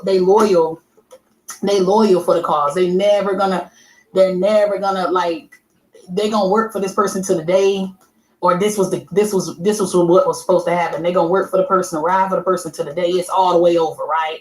Like this is, I don't care if we on the run. Like it's that kind of energy, right? I'm gonna stick beside them energy.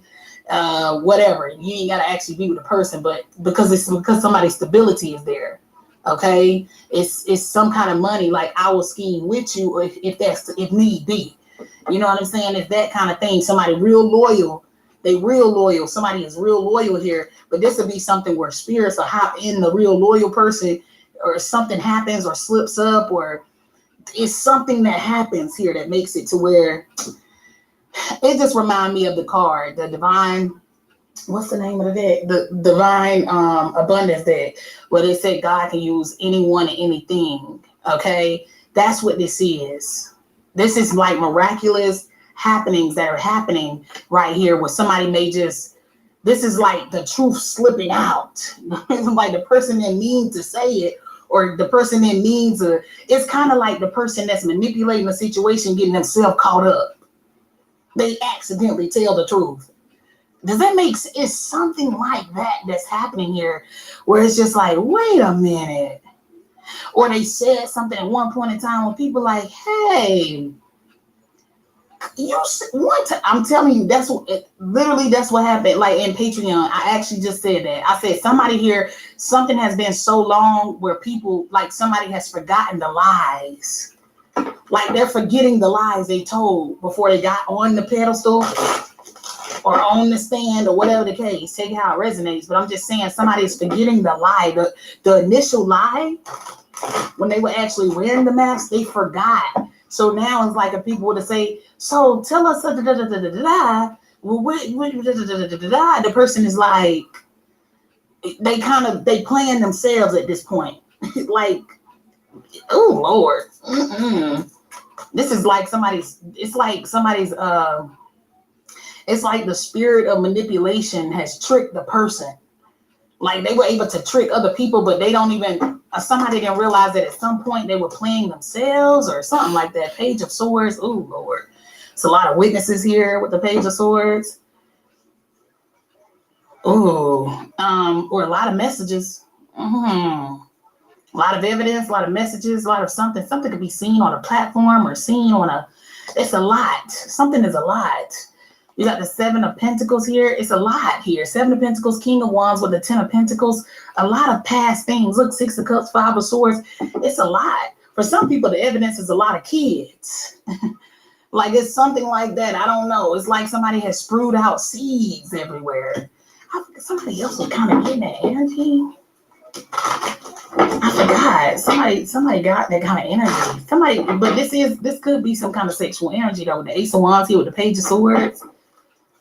Or it's a lot of like this would be like a lot of people saying the same thing.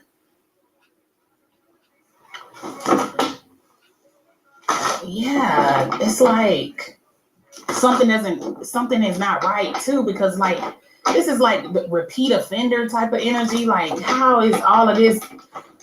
This ain't people just coming against you saying the same thing. This got to hold some kind of truth. But this could also be like a lot of lies. Anyway, something working in your favor, Capricorn. Dang, this is an awesome bonus reading. Let's see, majors you got in your bonus is the Wheel of Fortune, the World, the Hermit, the Strength card, and the Magician. Okay, so whatever this is, the cycle is fated to close. It can't be forced open anymore. Oh, the Star card too. Like something is going to require strength. I'm telling you, somebody could have just like, this could be like a lot of charges or a lot of allegations like against this promiscuous person. Like I said, somebody is promiscuous. It's a lot of something going on here. Somebody has done this too much. Whatever this is, this is very interesting. Somebody could be like healing, or something could be like a struggle to heal through, or somebody could is something here. Somebody's saying something, or somebody didn't want somebody to say something. All of this was just so somebody wouldn't say something, or something would point back to the evidence or point back to the occurrences or something like that. But something is a lot. There's a tree full or a bag full of whatever this is. It's just a lot. Yeah, let me get one on the Wheel of Fortune. So that's the message of concern. It's something is a lot. Something could be like some kind of confirmation of some kind of health thing. Something could be incriminating with that. Something deals with a lot of people though. So somebody could be like in poor health as well. Yeah, something could have something to do with someone going to like a hospital. The occupation behind that. I said if you work for this person, find you something else to do. But I mean, somebody could actually work at a hospital. Something happens with somebody who works in like some kind of facility. Some kind of like health facility or something like that. Somebody could have manipulated some kind of document. Yeah. Or paperwork. Or violated some kind of law. It's something like that too. But anyway, whatever that is, it's karmically closing up. Let me get one on the let's start on the Strength card. Clarify the Strength card for Capricorn. Ooh, Capricorn. Let me get your card, baby. Hold on. Queen of Cups. So somebody's been forcing something, or something required your strength, Capricorn. Some of you have been very resilient. Okay, like you are very strong. And it looks like there could be whoever was trying to manipulate you to be something other than that is being called out for that. Okay, or something has just required your strength. This would be for you to heal. Like, you know, you were strong. You just healed through something that was supposed to break you for some of you. And it could just be some kind of struggle. It could be emotional. It could be financial. Something was just a lot on your back. Okay, but you've been pulling through with something here. Look at this. You got the 10 of Cups with the 7 of Pentacles. Look at that. The 10 of Pentacles. Oh my. With the 4 of Wands. Oh gosh, it's up and stuck, baby. I'm telling you, it's up and stuck for you. Yeah. It's up and stuck. Let me get one on the star. The star for Capricorn. Something to have something to do with somebody's baby mother or baby father trying to force something upon them or something like that, or force them to stay in a certain position. They don't have to have kids together. This could just be a water sign or a Leo. Okay, but somebody's been trying to force something here. The star card is clarified by the 4 of Swords. Somebody's sick here. Somebody's getting some kind of confirmation that they're sick. Yeah. Like they're getting this confirmed. Yeah, that's what it looks like. Now this could be like something where it's just tough, like whatever this is, something requires strength. Like, and this could be just like having this baby could require a lot of strength. Something could be just tough. It's tough. Yeah. But somebody is sick, or I'm just trying to. Very interesting. All right, let's keep going. Somebody is getting some kind of illness confirmed. Let me get one on the but whatever it is terminal. It's like a terminal illness with the coffin card being here. Hold on 1 second, please. Pause at 23-24, Capricorn. I don't know. Maybe that's somebody's age or somebody's around that age. Anyway, let me get one on the World card. Why is the World card here for Capricorn? Something's over though, Capricorn. This could be like some kind of miraculous healing for some of you. The World card, something was supposed to be over for you, but it wasn't. You pulled through something. Somebody's pulling through something. You got the Knight of Pentacles. Yeah, somebody could definitely be pulling through something. Something's been slow, but it's arriving. Yeah, something has been delayed here. So it looks like your delays are over. I'm telling you, whatever it is, something has been lingering around or something like that. Something is like mysterious. It is. It's like something is like a miracle. But it looks like you had to wait so long for whatever this is. They still being loud. So something is going on, Capricorn. Like some of you are something has something to do with people who are parents. You have kids. You share kids with somebody. Something has something to do with who you may share kids with. You got a father right there. You got a mother somebody who's childbearing right here. Something has something to do with you healing through something though. It could just be the struggle of having to deal with the kids, the struggle of just coming out of this struggle or coming out of this lack with this property card being here. But there's a change here, like I said.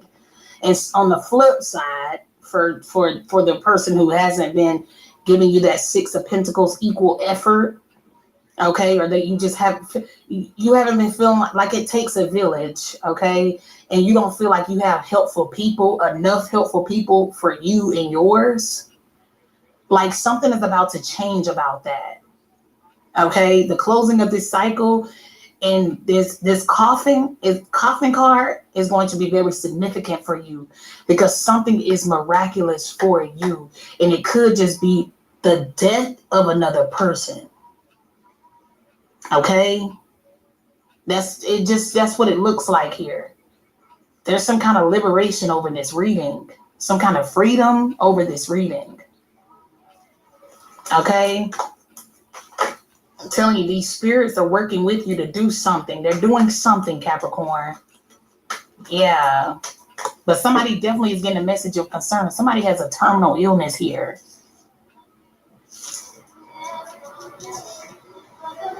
or something takes a great deal of strength to get over. And they may not even just get over it. It just depends on what their karma looks like. All of this is karma. Give me one on the Wheel of Fortune, please, for Capricorn.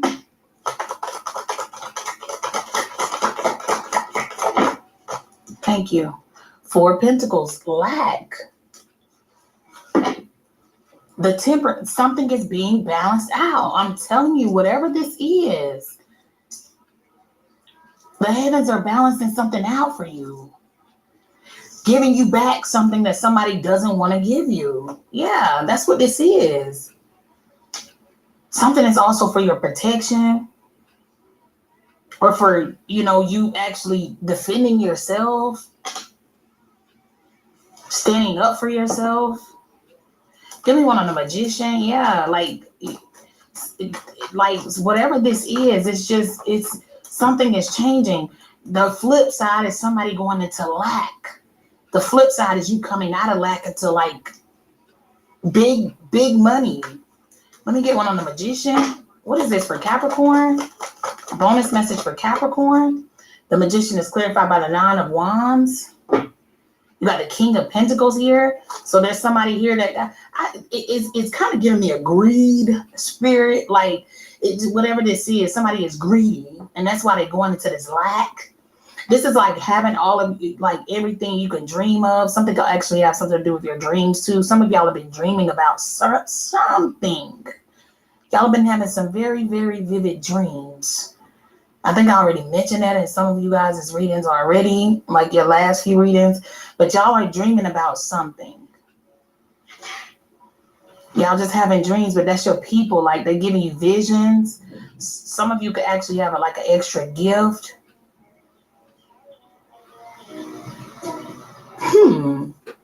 This kind of Capricorn now.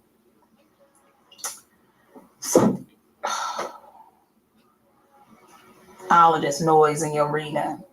I feel like y'all got a lot of distractions, Capricorn. Yeah, that's what I'm getting. Unless your kids is just wild all the time. Mine really ain't just wild all the time, but they wild in your reading right now. I don't know why. Lord, let me walk up in there and bust it open and say, who ain't my kids? I don't know. You got the Hermit showing up, ancestors. Ain't no telling. Okay. Ain't no telling. Maybe they playing with imaginary people.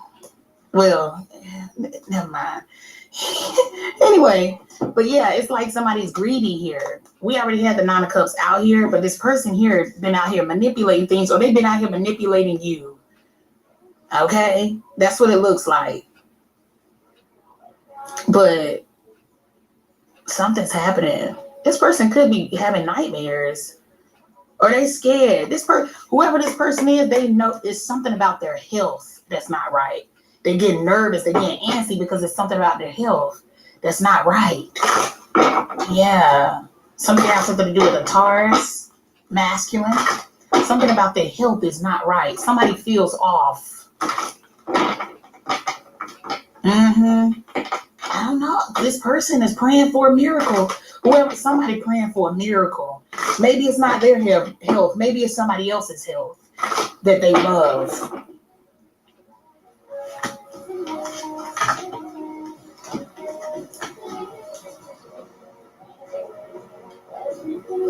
So, something can have something to do with a child. There could be a child here that's struggling. Something has something to do with an Aquarius child. Now take it how it resonates. It don't have to be an Aquarius. It could be a child. Let me get one on the Hermit. This could be the signs we have as so far is the Aquarius, Leo, Taurus, Virgo, Sagittarius. So it could be any of those signs, but something has something to do with a child. Okay? Or a mother or something. But somebody's praying for a miracle. It's all about karma. Somebody's nervous, but somebody is holding back here. Somebody has something here. Now, I meant to say somebody has something that they're refusing to speak up or say something. Okay, somebody's holding back here, they're being stingy here or something, or they wanted you to be in lack or something like that. Some kind of karma out here that something hasn't been balanced out here. So now somebody is nervous and they're scared, or they're scared for somebody else that they're praying for. Okay. This could be a mother. This could be, a father, a mother. This could be a mother praying for a child, or a child, Page of Swords, a star card, Four of Swords, praying for a mother, Strength, Queen of Cups. Okay, let me get one on the Hermit. Or this could just be somebody. This could be anybody to you, but that's what I'm picking up. You got the Six of Pentacles. Somebody owes somebody here. There's something. This is really giving me like really eye for an eye energy. Is giving me that somebody that owes you something. They owe you something that they're not giving you. Four of Pentacles, or lack thereof. Somebody is not making something they're not balancing something out. They didn't balance something out with you. Something has just not been fair here. It's not equal. Or they haven't been doing their equal fair share. Somebody has had all of the burdens. It's like all of the burdens is on this side with the child, and you know what I'm saying, or something with the perseverance and the strength and the prayerful ways over here, and the opportunity. All of that is on this side. Then you have the greed, the cycle closing, the bad karma, the spirits over here, balancing things out for you on this side with manipulation, with the manipulator and all of that. So something is still like just not mended. You know what I'm saying? You got the person that has what you need on this side, but somebody's praying for something. We've been talking about this already. We ain't gonna keep on saying it. Somebody has to initiate something, bring some kind of balance to something that happened in the past. Look at this Judgment with the Empress. Yeah, somebody made a poor judgment call here. It literally can be somebody's mom for some of you. There's either a masculine out here praying for his mother, a feminine out here praying for her mother, a child out here praying for the whatever, like a younger child and a younger, like a middle age. Somebody could be older, like an older mother. Somebody could be middle-aged, like a middle-aged, like mother, like 20s, mid-20s, or something like that, to mid-30s or something like that. Okay, just take it how it resonates. But there's somebody is praying for Swords for some kind of miracle. This could be just a mother. It doesn't have to be this could be somebody where maybe this, I don't know who the person would be to you. Just some kind of, I guess, random person that just somebody close to them. They want prayers for the person or something like that. Or they want the Lord to come through for something, but something ain't happening. You got the Ace of Swords here. Let me get one on the Ace of Swords for Capricorn. Ace of Swords. Knight of Swords. Somebody who came for you. They did very quickly. They did something too fast. This could be somebody who spoke on you too fast. They said something. They came for you. They attacked you. They did something. They just kind of before. It's like somebody here didn't realize that something was a bad idea until after they done it. So then after you do it, it's like somebody has some kind of clarity on, okay, I shouldn't have did that. But somebody's still in the Four of Cups, but they want God to answer them. So I don't know what to say. That's what this is. There's going to be a change here. Yep. That's what it looks like. It's just something isn't going to be, whatever this is, people are going to be talking about it. Whatever this is that's happening, people are talking about it. And this could be some kind of gang harassment, bad, like just people I'm telling you, it could be a whole group. It could be a lot of people that's getting the same confirmation. I'm getting like a lot of charts here. Like this is a lot of people fighting here. That's what I'm getting. Something that happens fast and it affects a lot of people. Yeah, whatever this is, a lot of people came for somebody. Somebody who had to fight through something. Something happened miraculously here. This would be like somebody being attacked and they actually, like, somebody being attacked here is what I'm getting. Okay. But they miraculously pulled through it like some kind of way. And then something happens that's kind of weird or strange to all these people. Give me one on the Page of Swords. Yeah, there's a new beginning for all these people. It's a lot of people. The Page of Swords. Yeah. Page of Swords. Clarify this Page of Swords for Capricorn. What is this? I just seen the Six of Swords. The Page of Swords. Yeah. Three of Swords. This hurts. There's some kind of, something that's like, it hurts. Yeah, whatever this is.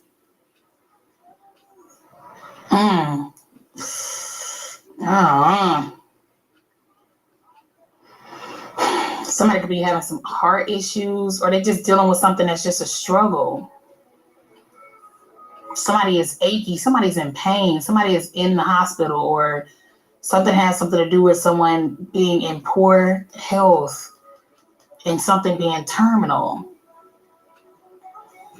Yeah. But I just feel like the Lord is ice cold to somebody right now. I do. I strongly feel that way. Let me get one on the Ace of Wands. Yeah. You got a new beginning here. Something's going to happen for you very fast, Capricorn. And by the time you see this, it's something that's happening swiftly. Something incredible that only God can do. And you're going to know it was just God.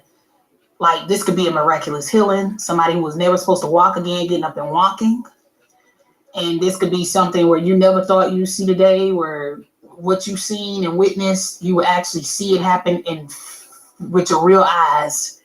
So something that actually have something to do with that. Somebody is like, who are you? Let me get one on the Ace of Wands. Wow.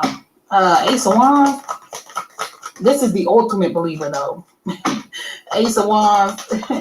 This isn't a limited mindset person. This isn't that. This is somebody who really, really, really, really, really believes. What was that? Yeah.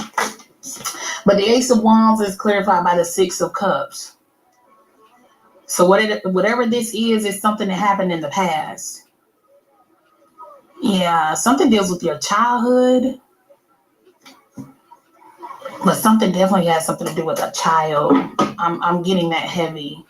You got the Ten of Swords at the bottom of the deck. Somebody tried to kill you. For some of you, somebody literally tried to kill you or wanted you dead, or they plotted in your demise. It doesn't have to be actual physical death. It could be the death of your character, the death of your reputation, the death of you. It's just something that would have made you sick, or made you have to lie down, or made you it's to slow you up, or it's just a lot of people here. They did this in the past. It's a lot. You got the Emperor with a Chariot. Something has something to do with your father, baby father, father figure. For some of you, there's something here with this energy. This could be a very controlling energy, but there's whatever this is, there's mourning here. And it's what goes around comes around. Whatever this Ten of Swords was, or was meant to be for you, is going to someone else, whoever wanted it for you.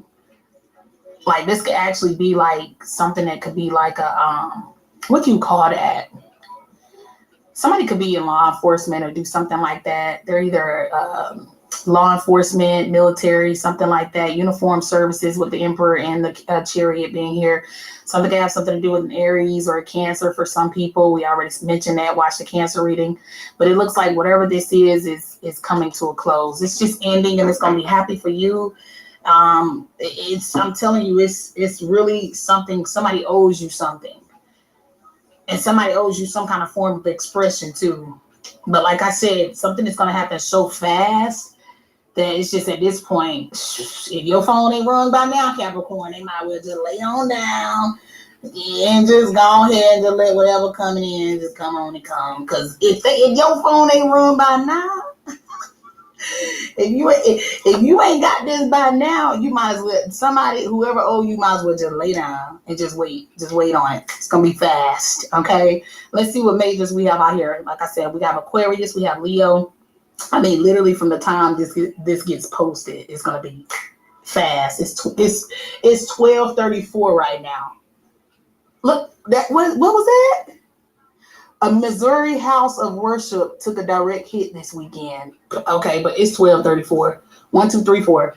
So anyway, you got Taurus, Sagittarius, Aquarius, Virgo, Leo. That's what we got. Okay. So anyway, I'm gonna leave it there. Please be sure to like, share, comment, and subscribe. Bye.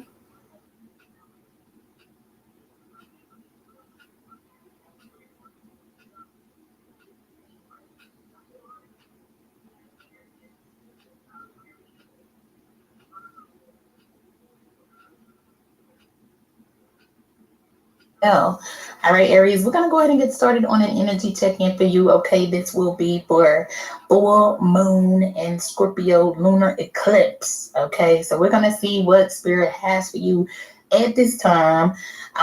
Please keep in mind, I don't control the message, Aries. Take what resonates, leave the rest. Go check your other placements, though. You could be resonating with one of those messages better. Okay, so keep that in mind. All right, we're going to go ahead and get into it. If you like the energy here, you might not like the energy. If you like the content here on this channel, you may love Patreon. Okay, it's our private member only community. Check it out. Okay, new divine masculine, divine feminine readings did get uploaded on yesterday. Okay, so you would love it there. All right, let's see. If you're new here, welcome. If you're returning, thank you for the love and support. What do we have? What's going on with Aries, spirit? What would you like Aries to know? Full moon and Scorpio lunar eclipse messages for Aries. What would you like Aries to know? What's going on? 6 of Cups. Okay, so you could be having some nostalgia, Aries. You could be thinking back on the past, or for some of you, you may be confused about the past, or this could be somebody thinking about you, reminiscing about you, about the past. Something very, something deals with matters of or emotions. Okay, something deals with emotions and things like that. Somebody's feeling very emotional. Now, this could be somebody who's just I feel like somebody could be wondering, somebody could be curious about you, some kind of this new love, Ace of Cups. You're curious about somebody, or somebody's curious about you. Yeah. Now, this could be somebody that's from your past that's wondering if you have new love, or who it is that you're dating, or who your new love's gonna be. Let me get these cards before Aries start getting mad. Okay, 6 of Wands. That's what's up, Aries. It looks like things are just balancing out. You're winning. The Hermit, the Empress, the King of Cups, the Chariot. Some of y'all could be ghosting a situation.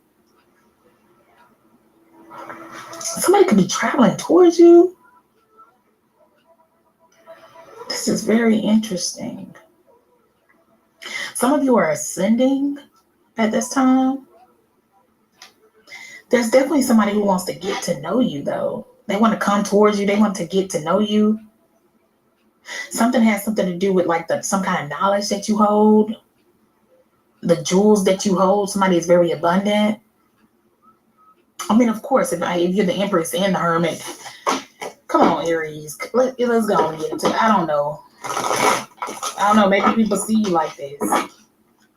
Somebody sees you as just incredible or something. Let me see. Or you view somebody else like this. Somebody's on a pedestal. Something has something to do with something that happened in the past, you said in the past, you did in the past, or something. Okay, let's see. The King of Cups came right back out. Somebody is in their feelings. There could be a masculine here that just, I don't know. Somebody loves you, or you love somebody. Somebody got somebody in the fields. Could be dealing with a water sign masculine, okay? Scorpio, Cancer, Pisces. You got the Star. Yeah, somebody's definitely in a public eye here. 6 of Wands with the Star card. and they like love you or something. 9 of Cups, 8 of Pentacles, they want to work with you. Okay, well, okay, let's see. Well, Aries, I mean, you could be. I knew a lot of Aries celebrities.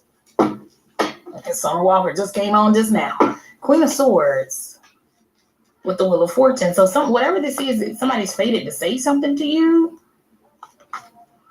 Something could have something to do with the Scorpio, though. Or you haven't highly aspected. Yeah, it's something. Something could have something to do with someone that you cut off in the past. So like I said, whoever this person is, I don't know, they just trying to get in your energy or what. You got a 3 of Cups, somebody could want to reconcile whoever this is because they see you winning. 8 of Swords, they can't stop thinking about you. 9 of Wands, but whoever this person, I don't know. They're intimidated by you, or they were intimidated by you, or they were insecure. Whoever this energy is, I don't know, Aries. You dealt with them, not me. Judgment, the Sun, okay? Somebody could have Leo highly aspected as well as Aquarius.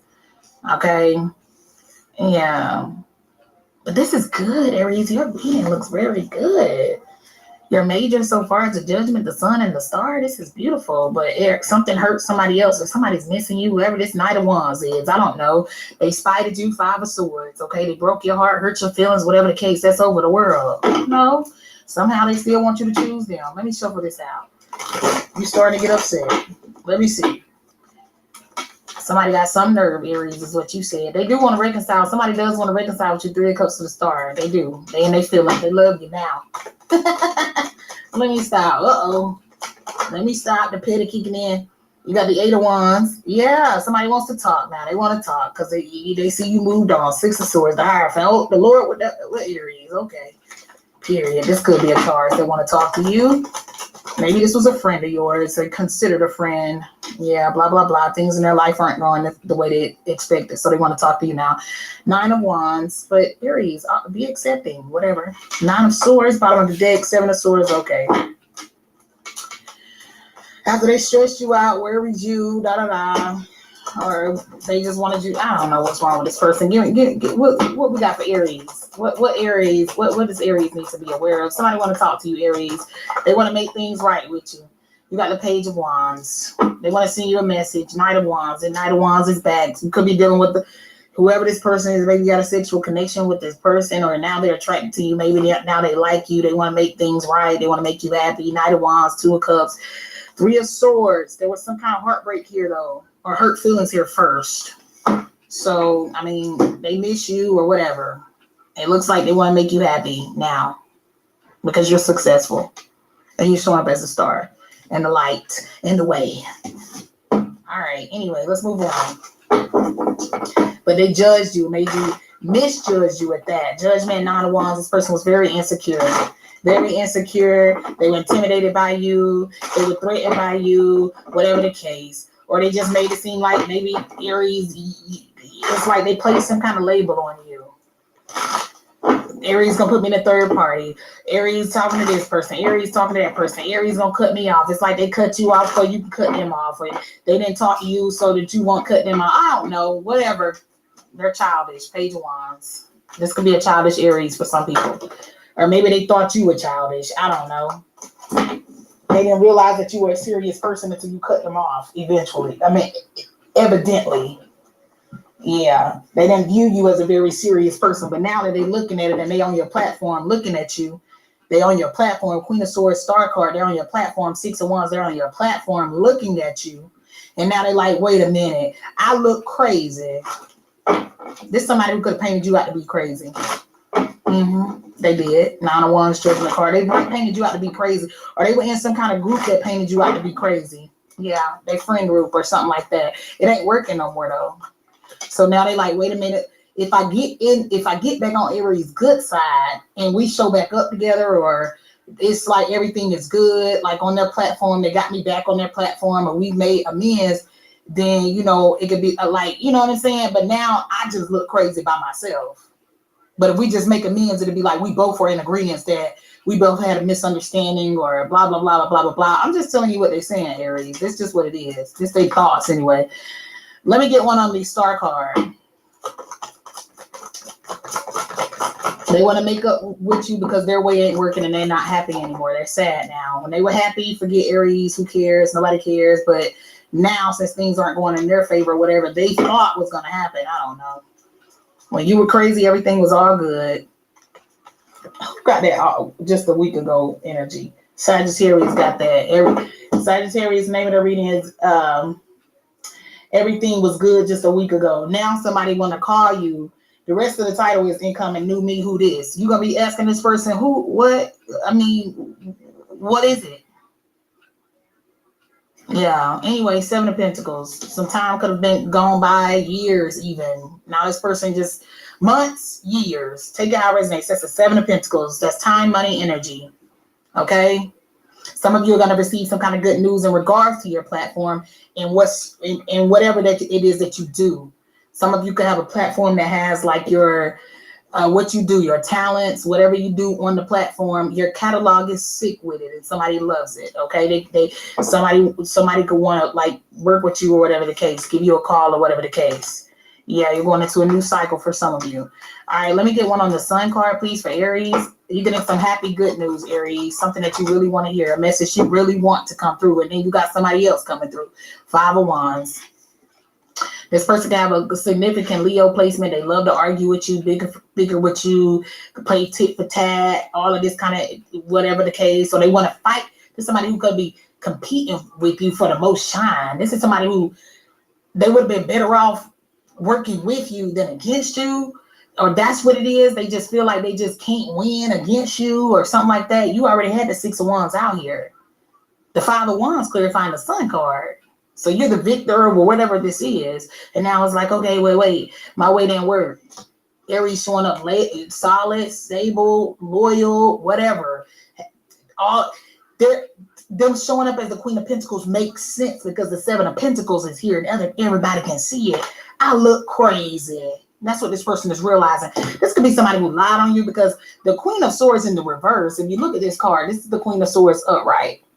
Very serious. They would cut you with their sword. They're going to tell you the truth, whether it hurts your feelings or not. I'm just telling the truth.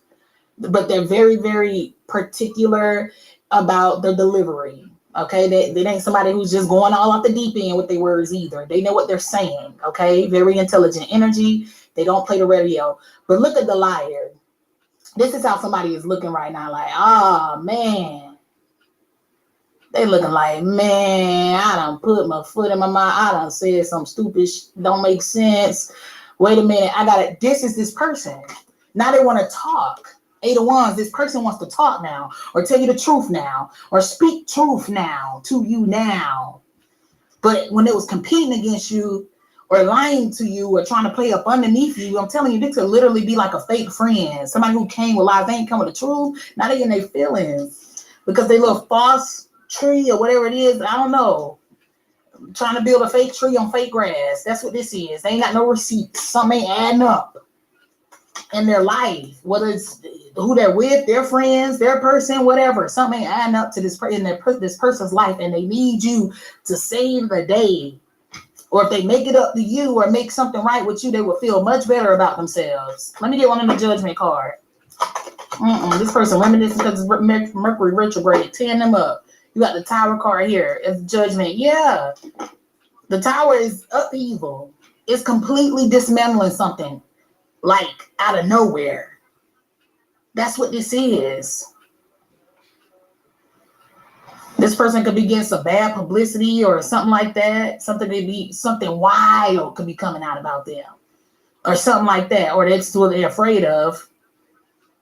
Yeah, I'm telling you, but the more and more that you get bigger, the more and more this person looks like a liar. The more and more this person looks like a hater.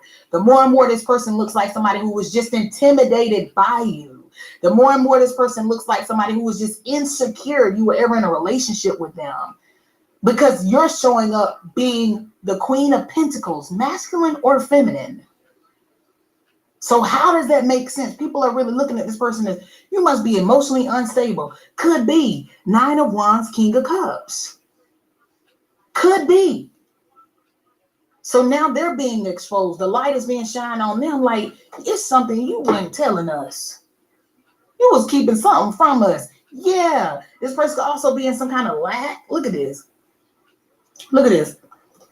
All of this could be because somebody don't want you to say something, Aries, or something you said because maybe you're weird. This the high priestess. Somebody could be spiritually gifted here or have gift of foresight. Or no, that's never gonna come true. Oh, that's never gonna. Maybe you were trying to tell them about somebody else and they pulled back from you because you're just too strange for them. Oh my goodness, Aries. Listen, the choice is yours, whatever you want to do. But now it's like some kind of exposure. People are talking about whatever this is. Something is being confirmed. Yeah, something is very clear. This is the Tower. It sure is. And something's looking real crazy right now. Expect the message. The majors you have in this reading is Leo, Scorpio, Aquarius. All right. Please be sure to like, share, comment, and subscribe. Bye, Aries. Cancer. Welcome back to my channel. Cancer. I know you lying. Cancer, that's you. Oh my goodness. Anyway, Cancer, you are in first place. First place for a bonus. What is wrong with you? Anyway, here we are. We're gonna do your bonus message, Cancer. Congratulations. I mean, I'm shocked. I am shook.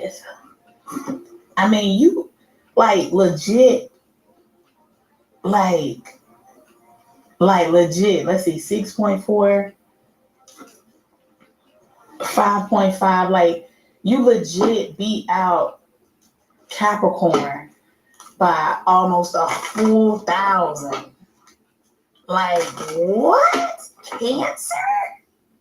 What? Boy, this moon energy. Oh no, Cancer. Anyway, let's go ahead and get into it. Holy Spirit, Holy Angels, Ancestors, Spirit Guides, those in the highest white light who welcome me every day.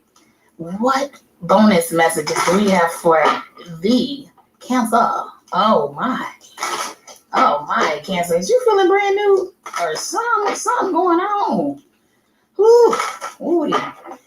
Please keep in mind that these messages are general and collective. Although you are Cancer, you could have messages in this reading. Although you are Cancer, you could have no messages in this reading. Not typical, but it can happen, okay? Anyway, if you don't understand the message, it's not your message because it's general and collective. It's not a personal reading. My personal readings are closed, okay? Anyway, let's see. If you're new here, welcome. If you're returning, thank you for the love and the support. Ooh, that one really wanted to come out. Marriage. Something involves marriage. If you're returning, thank you for the love and the support. Roles and genders could be flipped around, Cancer. Put everybody where they go as it pertains to you. Bonus messages for Cancer. What do we have? Holy Spirit, Holy Angels, Ancestors, and Spirit Guides. What you want to talk about, Spirit, with these kippers? Who are we talking about? What are we talking about for Cancer? Bonus messages for Cancer. Archangel Michael, please protect me as I channel the messages for Cancer. Block any interference that stops their messages from coming through. You got Journey. Okay.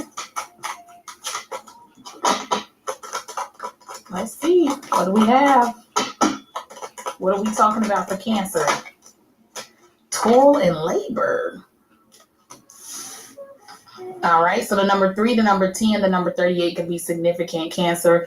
Bottom of the deck, you have Coffin. The number 19 could be significant as well as the number 1. Okay. Well, right here, I'm looking at 1.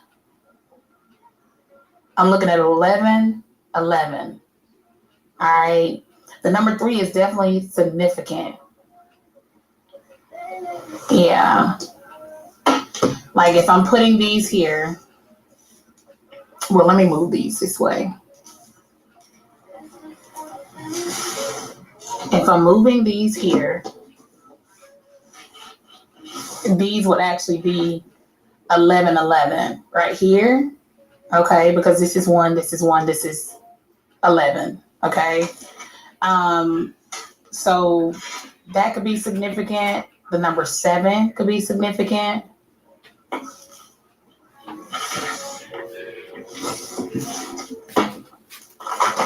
So 1, 2, 3, 11, 19, well, 10, 19, 38.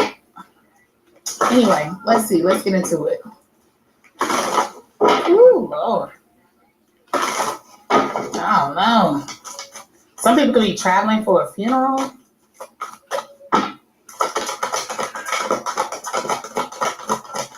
Let's see. No.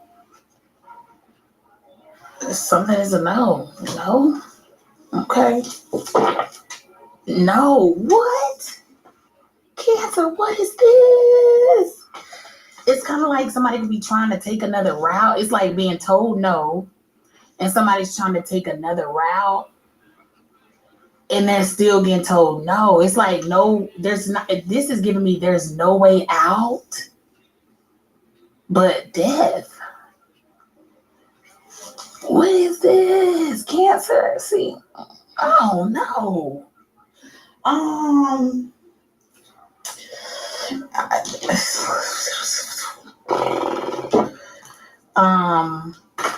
So this could be marriage, and so that it could be literally what somebody is saying. Like somebody could be married to somebody, and there's like they feel like there's no way out. Like this contract. I mean, I don't know. For some of you, that could be what it is. I mean, that is what it's supposed to be. I mean, it depends. I mean, maybe somebody taking it too literal, like when they have all the grounds to like not be with a person, they just kind of there's